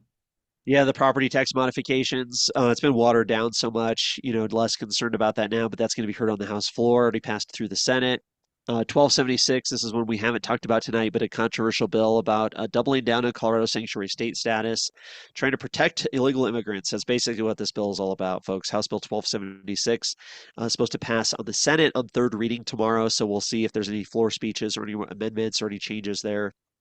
And then, but this one's probably going through. I can imagine the whole immigration debate has been a huge priority for the Democrats in both the Senate and the House. But yeah, any thoughts, Michael? Not with Not really with this one either. I'm just hoping this one gets killed. It's a ridiculous bill. All they're trying to do is pit the state versus the feds, and I think that's an incredibly dangerous game that the state's playing. Yes, definitely. House Bill 1255, social media duty to report and search warrants. This bill was amended. It's not as bad as it was, so thankful for that. But and again, folks, that's why it's so important to get engaged in the process, to have a voice, to talk to the legislators, to raise concerns online. And some amendments can be done. Some of the changes could be made, and that's important. But this is 1255, still a bad bill, basically allowing requiring social media companies, excuse me, to be more agents of the state, looking for violations and reporting people to law enforcement. Now, that it does have to do with people making threats and other illegal activities. So don't get me wrong, sometimes that's warranted, but of course there's other concerns as well, that it's going to be, hey, I'm driving up to Wyoming to buy some ammo and avoid the state tax. Oh wow, somebody reported you. Some anti-gun activist on social media saw that, reported you to the state. Now all of a sudden the social media company is reporting you to the law enforcement to go after you. So there's concerns like that. Don't get me wrong, that might not be the best example, but it is an example. So this bill is going to be heard on the Senate floor tomorrow, Monday. So we'll see. I'm sure we'll have some good speeches from the Republicans, excuse me, pushing back against this one. Maybe we'll see. Any thoughts there, Michael? Yeah, this is a portion of Senate Bill 86 from last year that was killed. Happy to I was grateful that that bill died on the floor, or died via veto because we could not successfully pass a veto override.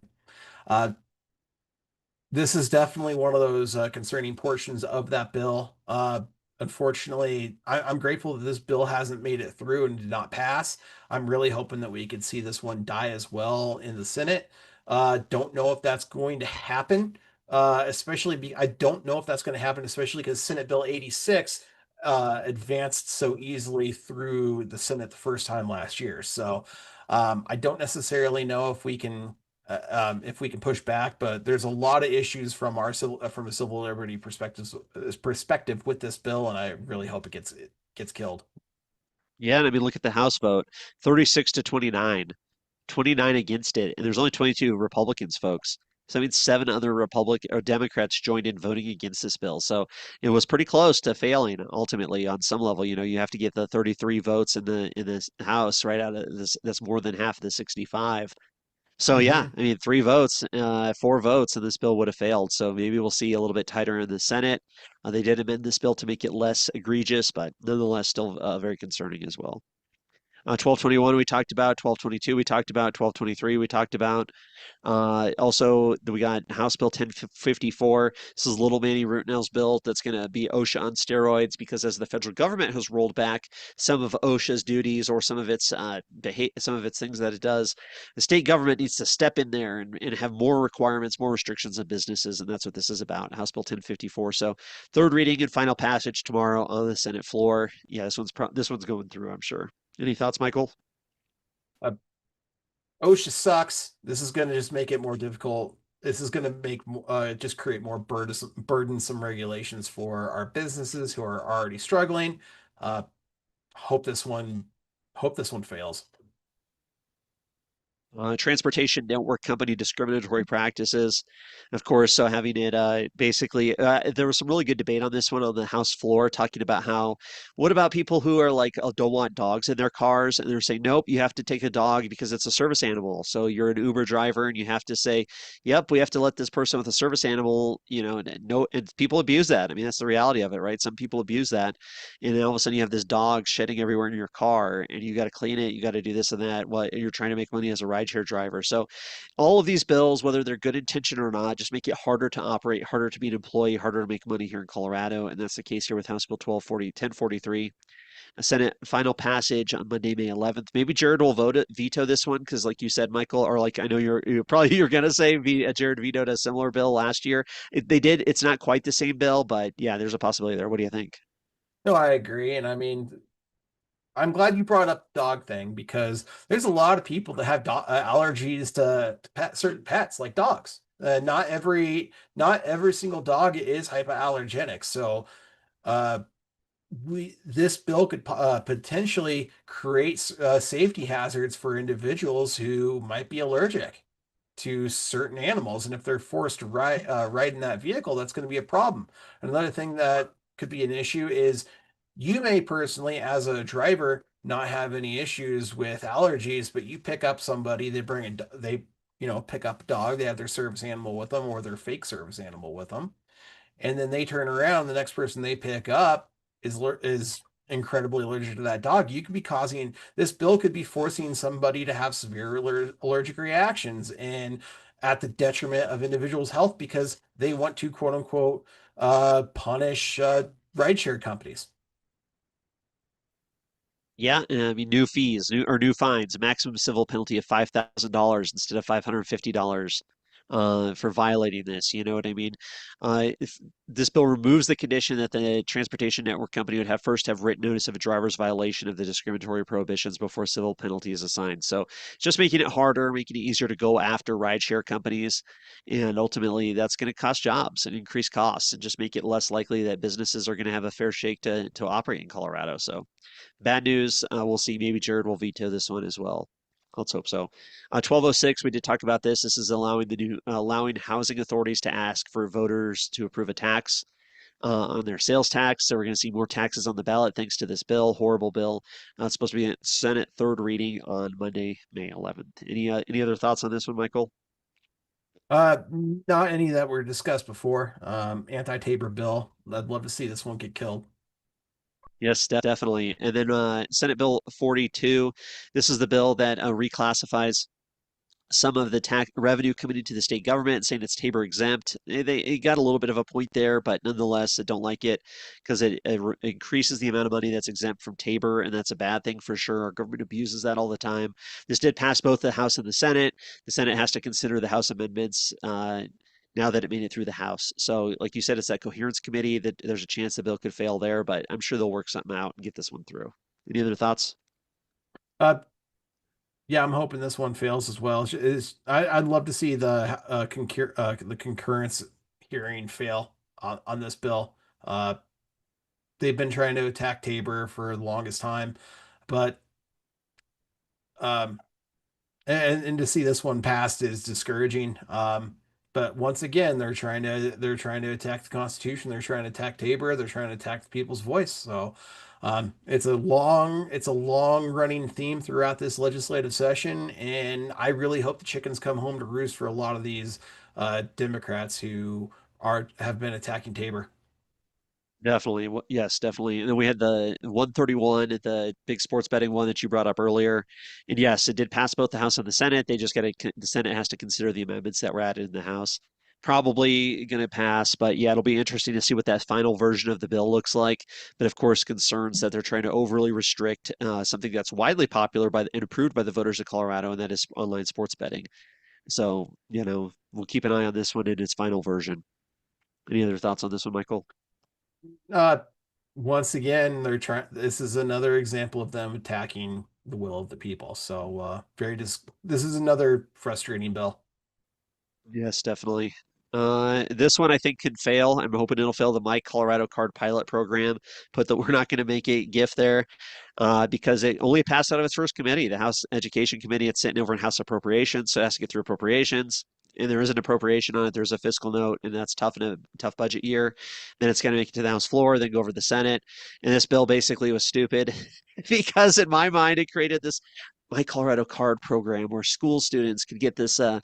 As long as they're in grades 6 through 12, they get to go to the museums and all these great places for free by having a special little card they can go around. And of course, we're all paying for it. All of us would have to pay for it. And so it was a bad bill, not the proper role of government. The government's job is not to create these programs that's going to tax everybody to give school kids the ability to go to the museum and stuff like that. As great as the museums are, like it's a subsidy for the museums ultimately.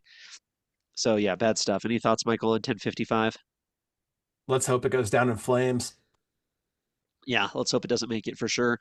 135, my goodness, one of the most egregious bills of the year. This bill is going to lead to a ballot measure that all of us will be voting on this November to eliminate our Tabor refunds permanently, where some of that money is going to go to schools and the other is going to go to our government. The Republicans in the state house did a great job fighting this and had some great amendments introduced to say, hey, let's be more honest in the ballot measure, because that was one of my big complaints when I testified in committee was how deceptive this is in the ballot title and the ballot language.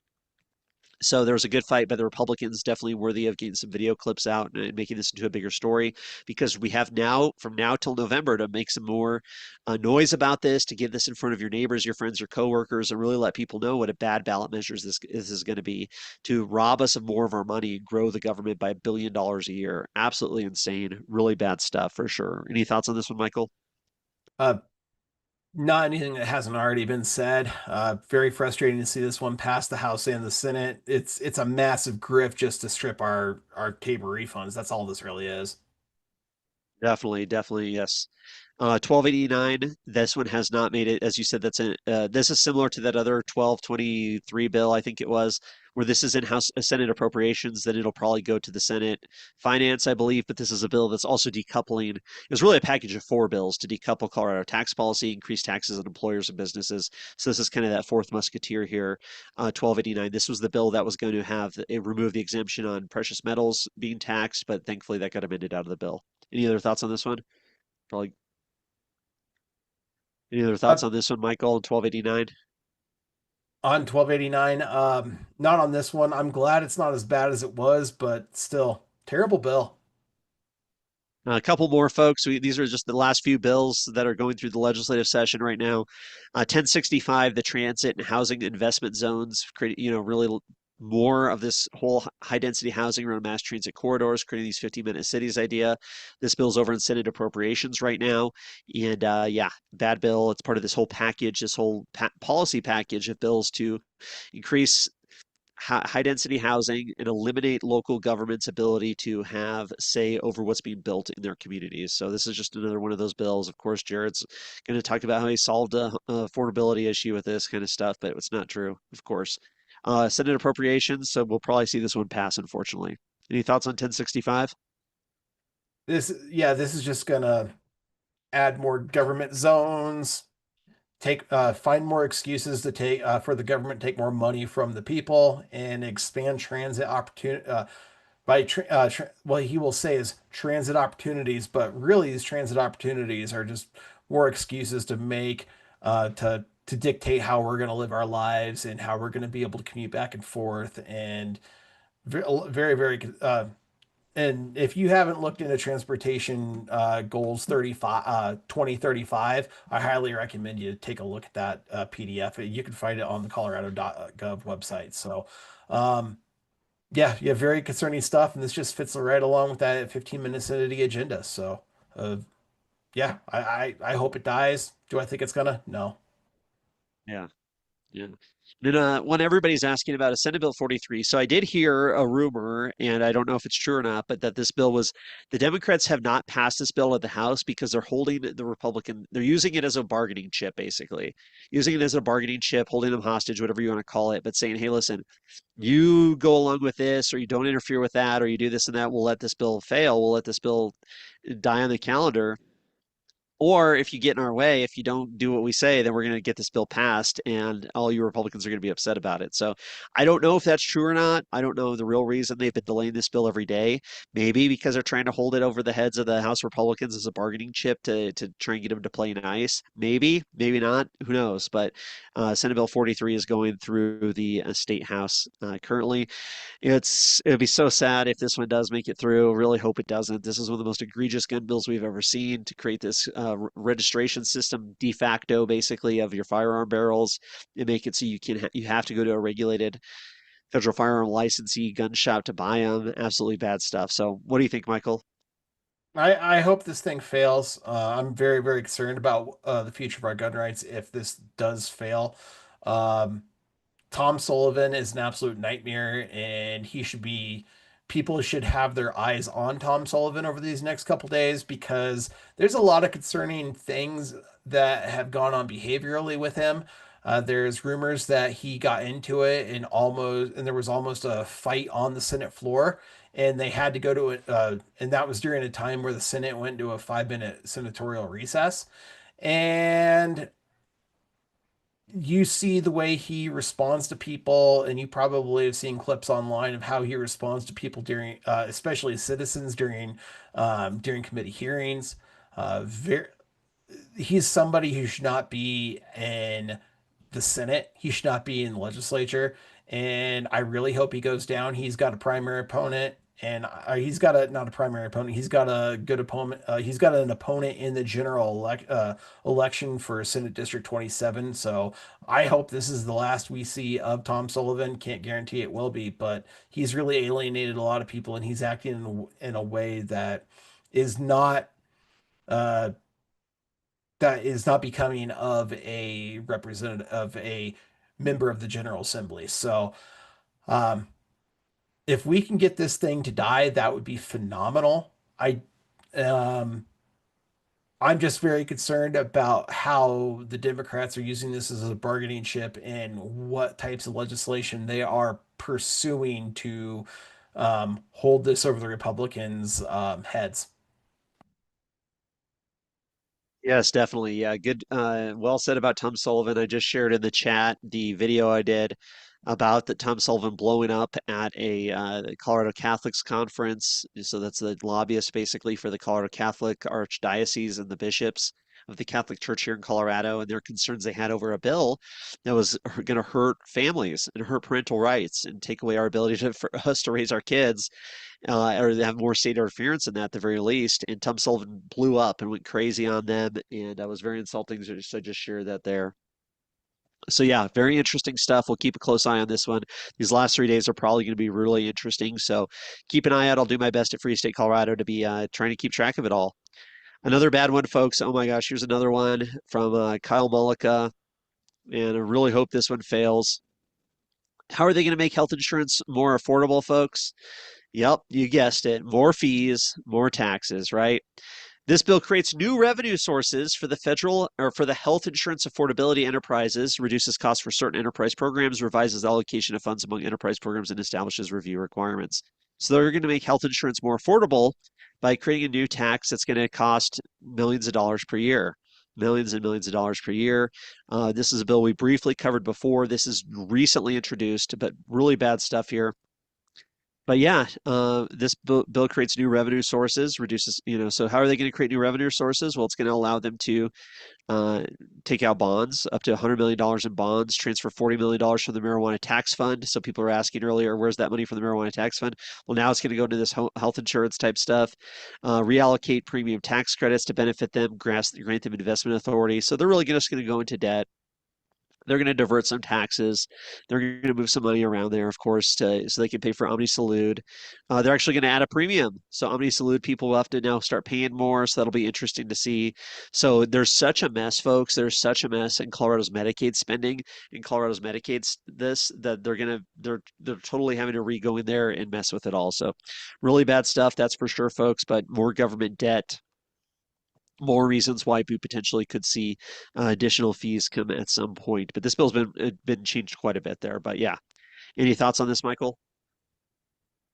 I mean, Democrats just continuously ruin healthcare.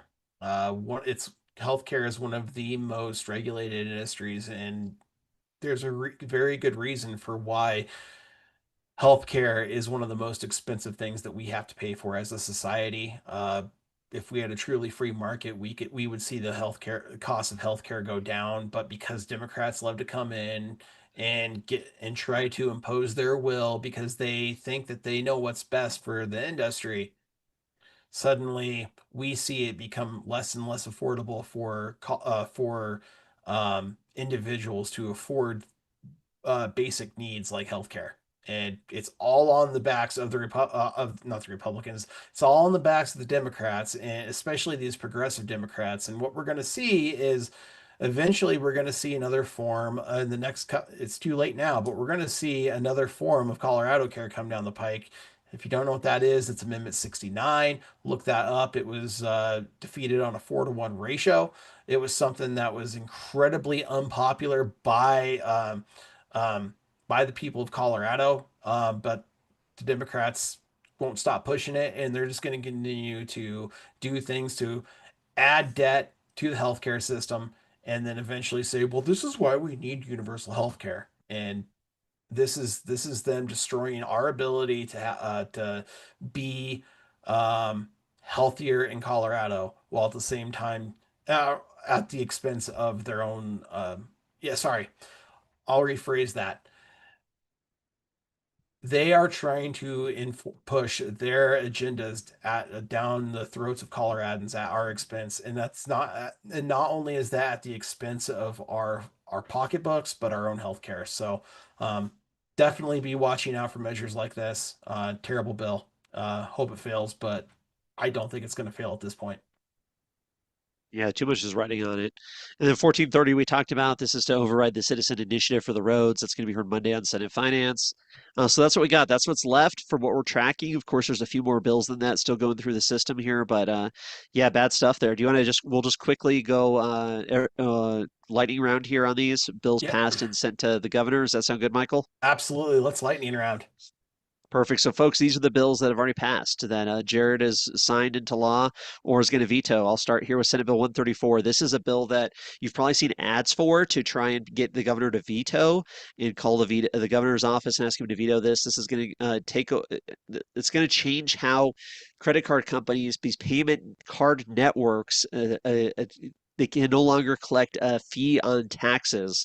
So it's a complicated bill. It was crazy listening to the committee hearing where these legislators clearly have no idea what they're talking about. They're asking these questions, and these people are keep telling them, warning them what a bad bill this is. This is going to be another AI bill in terms of the consequences of it if it passes, I would say. Where if this bill passes, all of a sudden there's going to be like, okay, we need a new bill next year to address the problems with this bill. It's going to be something like that. So it's totally unnecessary bad bill. We'll see if the governor ends up vetoing it or not. That's Senate Bill 134. House Bill 1207, disclosure of demographic workforce data. This unfortunately passed passed and is advanced to the governor's desk. 1210 prohibits surveillance, price, and wage setting. I kind of agree with this on some level. Of course, I hate the idea of corporations trying to rip us off if they know we're looking, but it's not the proper role of government to interfere in the free market. And of course, there's going to be unintended consequences and cause some other issues. So this is a bad bill, House Bill 1210. It did pass, and we'll see what the governor does with it. House Bill 1084, voter transparency and ballot measures. This is the bill we were referencing earlier. Unfortunately passed and went to the governor. Yeah, and this is what I think with the transportation bill or that 1430 or whatever, the transportation bill. This is the bill I was thinking of, where it's like, okay, now all of a sudden, if you're running a citizen initiative, you have to say where the money's going to come from. That's what this bill requires. And then we see what the legislators are doing with that information. They're subverting the ballot measure. So, wow, we're seeing the whole package here and the whole plan they have to just totally destroy our ability to petition the government. So, just wanted to add that really quick. Modifications to elections, folks. This is the signature bill this year. It has to do with elections. If you're interested, 1113, but it is on the governor's desk. Senate Bill 5, rights violation and immigration enforcement remedy. This is the keystone legislation to fight back against ICE. Unfortunately, this it was proposed by the Democrats. It passed and it went to the governor's desk. Okay. Senate Bill 146, the bill regulating or restricting a restaurant's ability to give us plastic utensils. Believe it or not, passed both the Senate and the House. Absolute insanity. The governor should just veto this. It's so stupid. It's so ridiculous. Horrible, horrible bill. But yeah, believe it or not, folks, that bill ended up passing. Senate Bill 146. House Bill 150, modernizing regional transportation district (RTD), aka reason to drive. They are explicitly taking the will of the people away uh, from Coloradans, and they are giving it to governor appointed authoritarians essentially, and they are doing things like raising the salaries that these individuals get paid, etc. So terrible bill. Unfortunately, it passed and went to the governor's desk. 147 lobbyist regulation. Now, this bill was amended to remove the worst parts of the bill, so it might actually be a good bill now, but just wanted to keep it as a bad bill category just in case, because they did something sneaky, but this bill did end up passing. Governor might have vetoed this one because it kind of puts more regulations on the executive branch lobbyists or staff members from the executive branch from the governor's office who come in and testify. So be very curious to see what happens with this one. House Bill 1322, civil actions for conversion therapy survivors. This is that horrible bill that came out right after the Child SCOTUS decision from last month. Uh, Absolutely wild stuff. Unfortunately, basically, what this is going to do is it's going to allow somebody who feels like they were told the wrong thing that they were told that they were born in the not necessarily not born in the wrong body, that they are going to be able to take legal action decades from now. So 40 years from now, somebody said, if somebody said the wrong thing that the state doesn't like, they could be sued for however much money that individual desires. And um, basically, this is a pushback against the SCOTUS decision that recently came down in this child's decision. So terrible bill. 1005, this is the union bill. This did pass. It's on the governor's desk. He vetoed this bill last year, so it'd be very curious. He should veto it again this year. Let's hope. Senate Bill 51, age attestation, another terrible bill that's going to force companies to. This is basically forcing internet companies to. Uh, for it's going to force developers and a lot of tech companies to and that create apps, etc., to force you to give up your age in order for you to use certain apps, which is an absolute privacy violation. Fortunately, passed Yeah. with the governor. Yep. Senate Bill 137. This was mostly a good bill to reduce administrative burdens. They did sneak in there about something about the Attorney General and kind of giving him some way to get out of or some reporting requirements, this and that, which Kindergraft brought that one up. But otherwise, a relatively good bill, but it did pass. We'll see. 1302. Unfortunately, this is the bill to have CBI firearms in check. Operating yeah sorry, this is the bill that's going to allow CBI to reduce their hours when it comes to background checks, so that way they no longer have to work 12-hour days as long as our forensic gun stores are open for business and accepting background checks. So very concerning bill.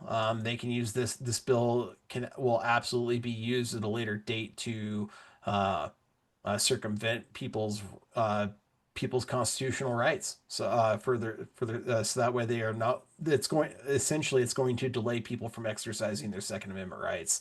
So terrible bill, and unfortunately it passed. 1126 requirements for firearm dealers, the shutting down home gun stores basically or small gun stores did pass. Unfortunately, would love to see Jared veto this one. Don't think he will. House Bill 1144 prohibit three-dimensional printing firearms and components. This bill was heavily stripped down. Polis was going to veto this bill if they didn't heavily strip it down. Thankfully, the nastiest parts of this bill were removed because of that, but it's still passed. Yep, unfortunately. Senate Bill 18, legal protections for the dignity of minors. This bill did get signed into law.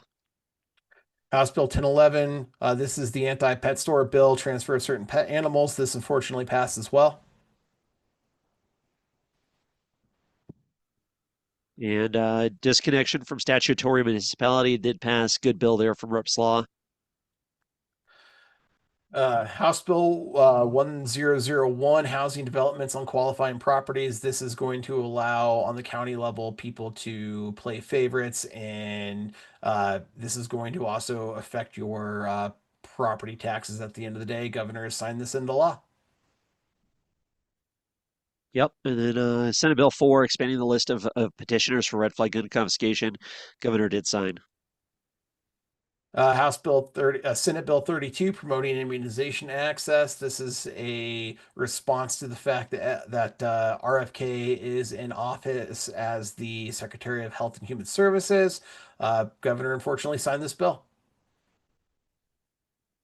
And that's what we got, folks. We won't go through all the failed bills because it's a long list at this point. Unless you want to, Michael. I think we're good on it already. We're at 9 o'clock. I think That's we're all the bill. good.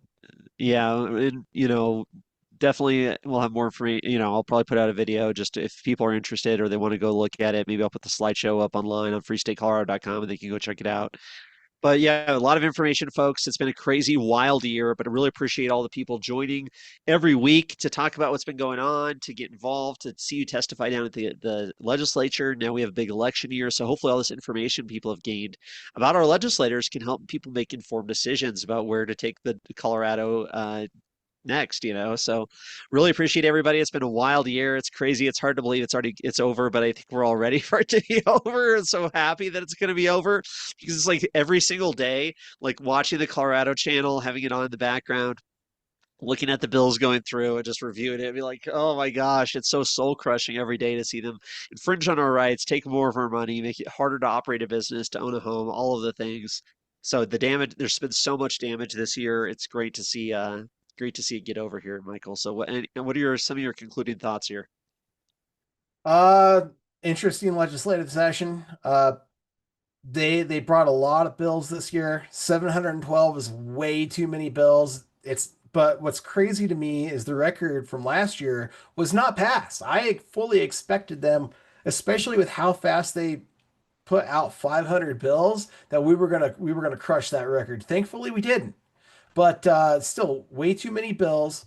These legislators don't under A lot of these legislators don't have the opportunity to fully grasp the bills that are before them that they're debating because there's just not enough time. On top of that, we still see games. We saw a lot of games the Democrats played in the House where they were using Rule 14 and Rule 16 to limit the debate of individuals, and that's not being addressed. I haven't seen anybody bring that to the Democratic leadership to say, why are you stomping on the rights of the people? Very, very, extremely problematic and concerning stuff, in my opinion. Uh, but that being said, there's still room for them to throw some tricks. So be ever vigilant in these last days. Uh, that being said, we do know a majority of the bills. We know almost all the bills at this point that are going to get passed and are going to be debated. And the nice thing is if we can mount a front and we can do certain things like sign up for committees and really load these committees up, especially the Monday Senate Finance Committee. We have an opportunity to push that we have the opportunity to kill a lot of these bills because if they don't pass and they don't advance and they don't conclude um, that hearing by the end of the day, that's gonna that's going to really do a lot to hinder the plans that the Democrats have, especially with a lot of these Democrat bills that have been held up until tomorrow. 1220, I'd love to see 1221, 1222 go down in flames because it got held up in committee for way too long. At this point, but at this point, I don't necessarily uh, know if, for example, that the response to the right to the natural gas law is going to be enacted just because what we were saying before. I don't necessarily think there very well might not be enough time. They likely already ran the clock out on that, especially on top of what you were saying, Brandon, with um, when it comes to the pushback they were getting by the public for a bill like that. Uh, the last thing I want to say is I've been harping on this all year. 2026 general election. This is the time where we really need to focus on 2026, and we need to be thinking about everything that passed with that was introduced with these 720 bills, the ones that got signed, the ones that got debated, the ones that got amended, the terrible amendments, and we need to really bring these to our friends and neighbors, let them know what's going on, and then let them know about, and then we have to give them hope. Yes, this has been difficult. There's a lot of nasty stuff that's been advanced and it's been happening for years. And there's a lot of people that have given up, even that in spite of how people have given up. There are wins. There are winnable districts. There are winnable House districts. There are winnable Senate districts where we can actually make a real positive change. And the trend has already been trending towards the right for the last couple of years. So we have hope that we can not necessarily. I'm not saying all the Republicans are good all the time. We've definitely talked about some negative stuff that Republicans have done on this channel. but they're not the Democrats. They're especially not the progressives. And if we have the opportunity to push back, we Colorado has a chance. So please let your friends and neighbors know, especially about about the wins that can be attained in the 2026 general election. And if we can get them out to vote, we can make a change. Oh, we can actually make a difference because there's been too many people that have not voted because they're too pissed off or they're too we'll say black pilled. They're too disenchanted on what's going on in Colorado. Well, now's your opportunity to make 2025 the bottom and 2026 the start of something brand new. Yes, I mean, how great will it be if a lot of these legislators don't come back next year, right? Oh, Like if it'd be this was their amazing. final year. I mean, for a lot of them it is. I think it's like 17 or 18 are not coming back next year. We know that. So there's already going to be huge turnover, folks.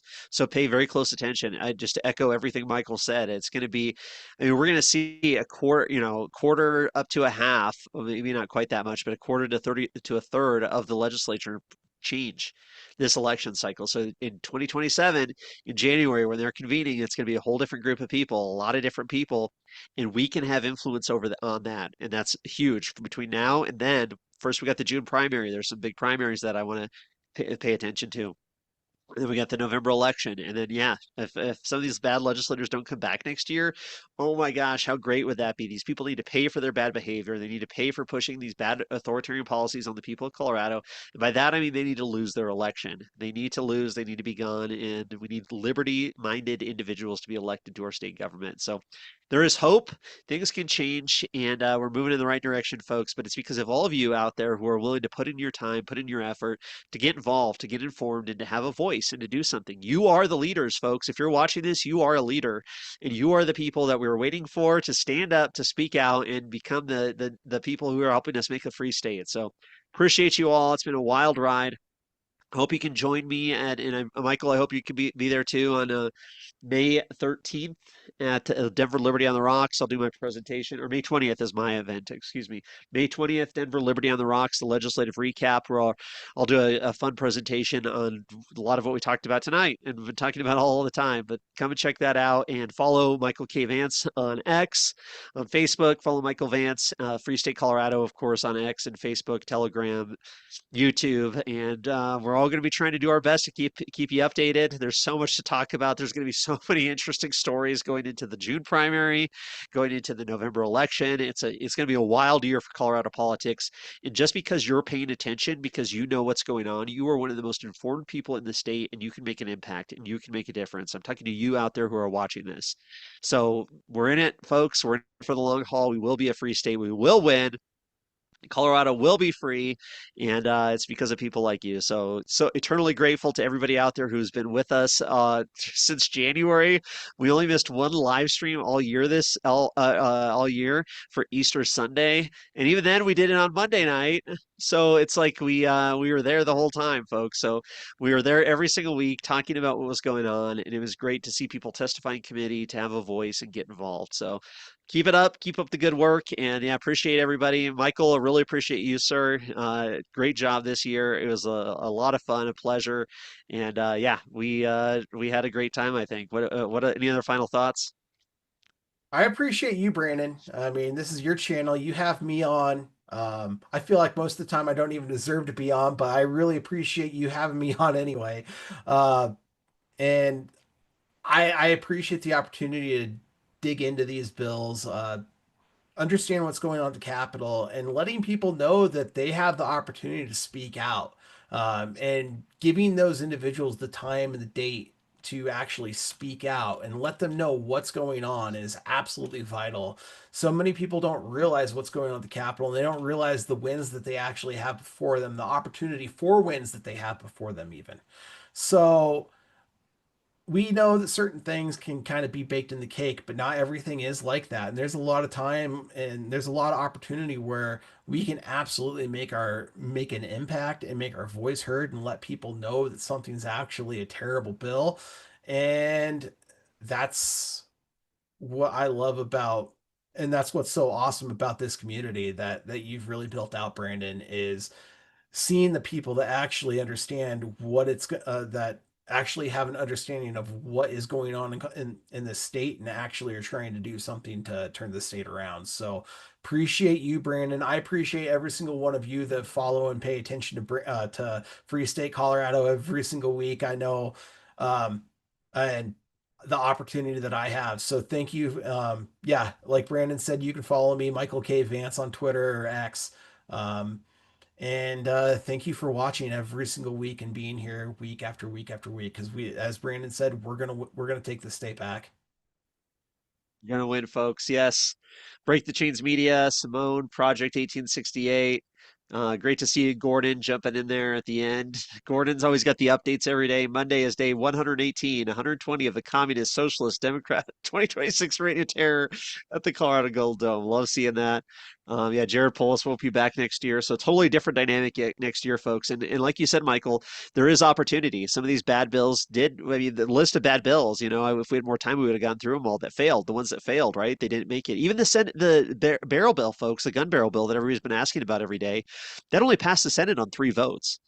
So you think if 3 votes flip in the Senate, if 3 seats flip this election cycle, a bill like that doesn't pass. So it's not like we have to climb the whole mountain in one go, folks. We're talking about a couple legislative seats here or there.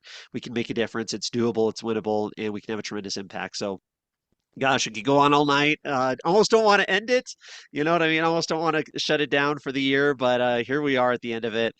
And yeah, I'm sure we'll be talking again soon and having a lot more fun conversations. There's going to be a lot more content I'm going to be working on from Free State Colorado, especially now that the General Assembly, the legislative session's over.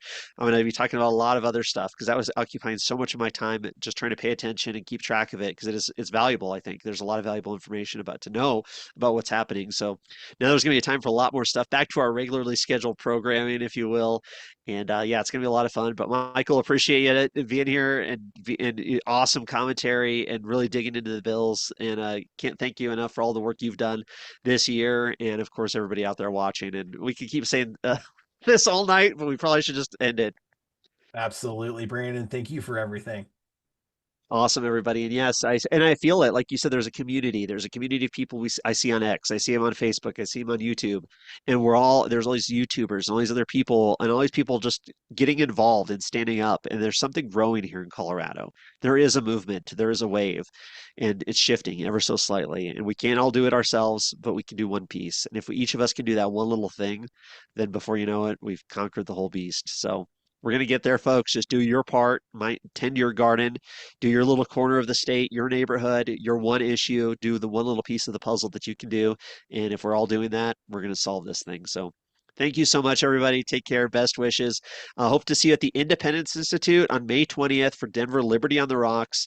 I'll be there. We'll have some drinks. We'll talk about the session. It'd be great to see everybody in person at the Independence Institute May 20th. Look for Denver Liberty on the Rocks. I'll be reposting that a lot over at Free State Colorado on social media. So good job, everybody. Thank you. And yeah, new Patriot. Good to see you there as well. Always there. And yeah, but that's it, folks. That's all she wrote. And yeah, that's all. And we'll talk to you again soon. And we'll see you in January at the very least. But I'm sure we'll be seeing a lot of you before then. So Absolutely. awesome. All right, Michael. Should we sign off? I think we should. All right. Well, take care, everybody.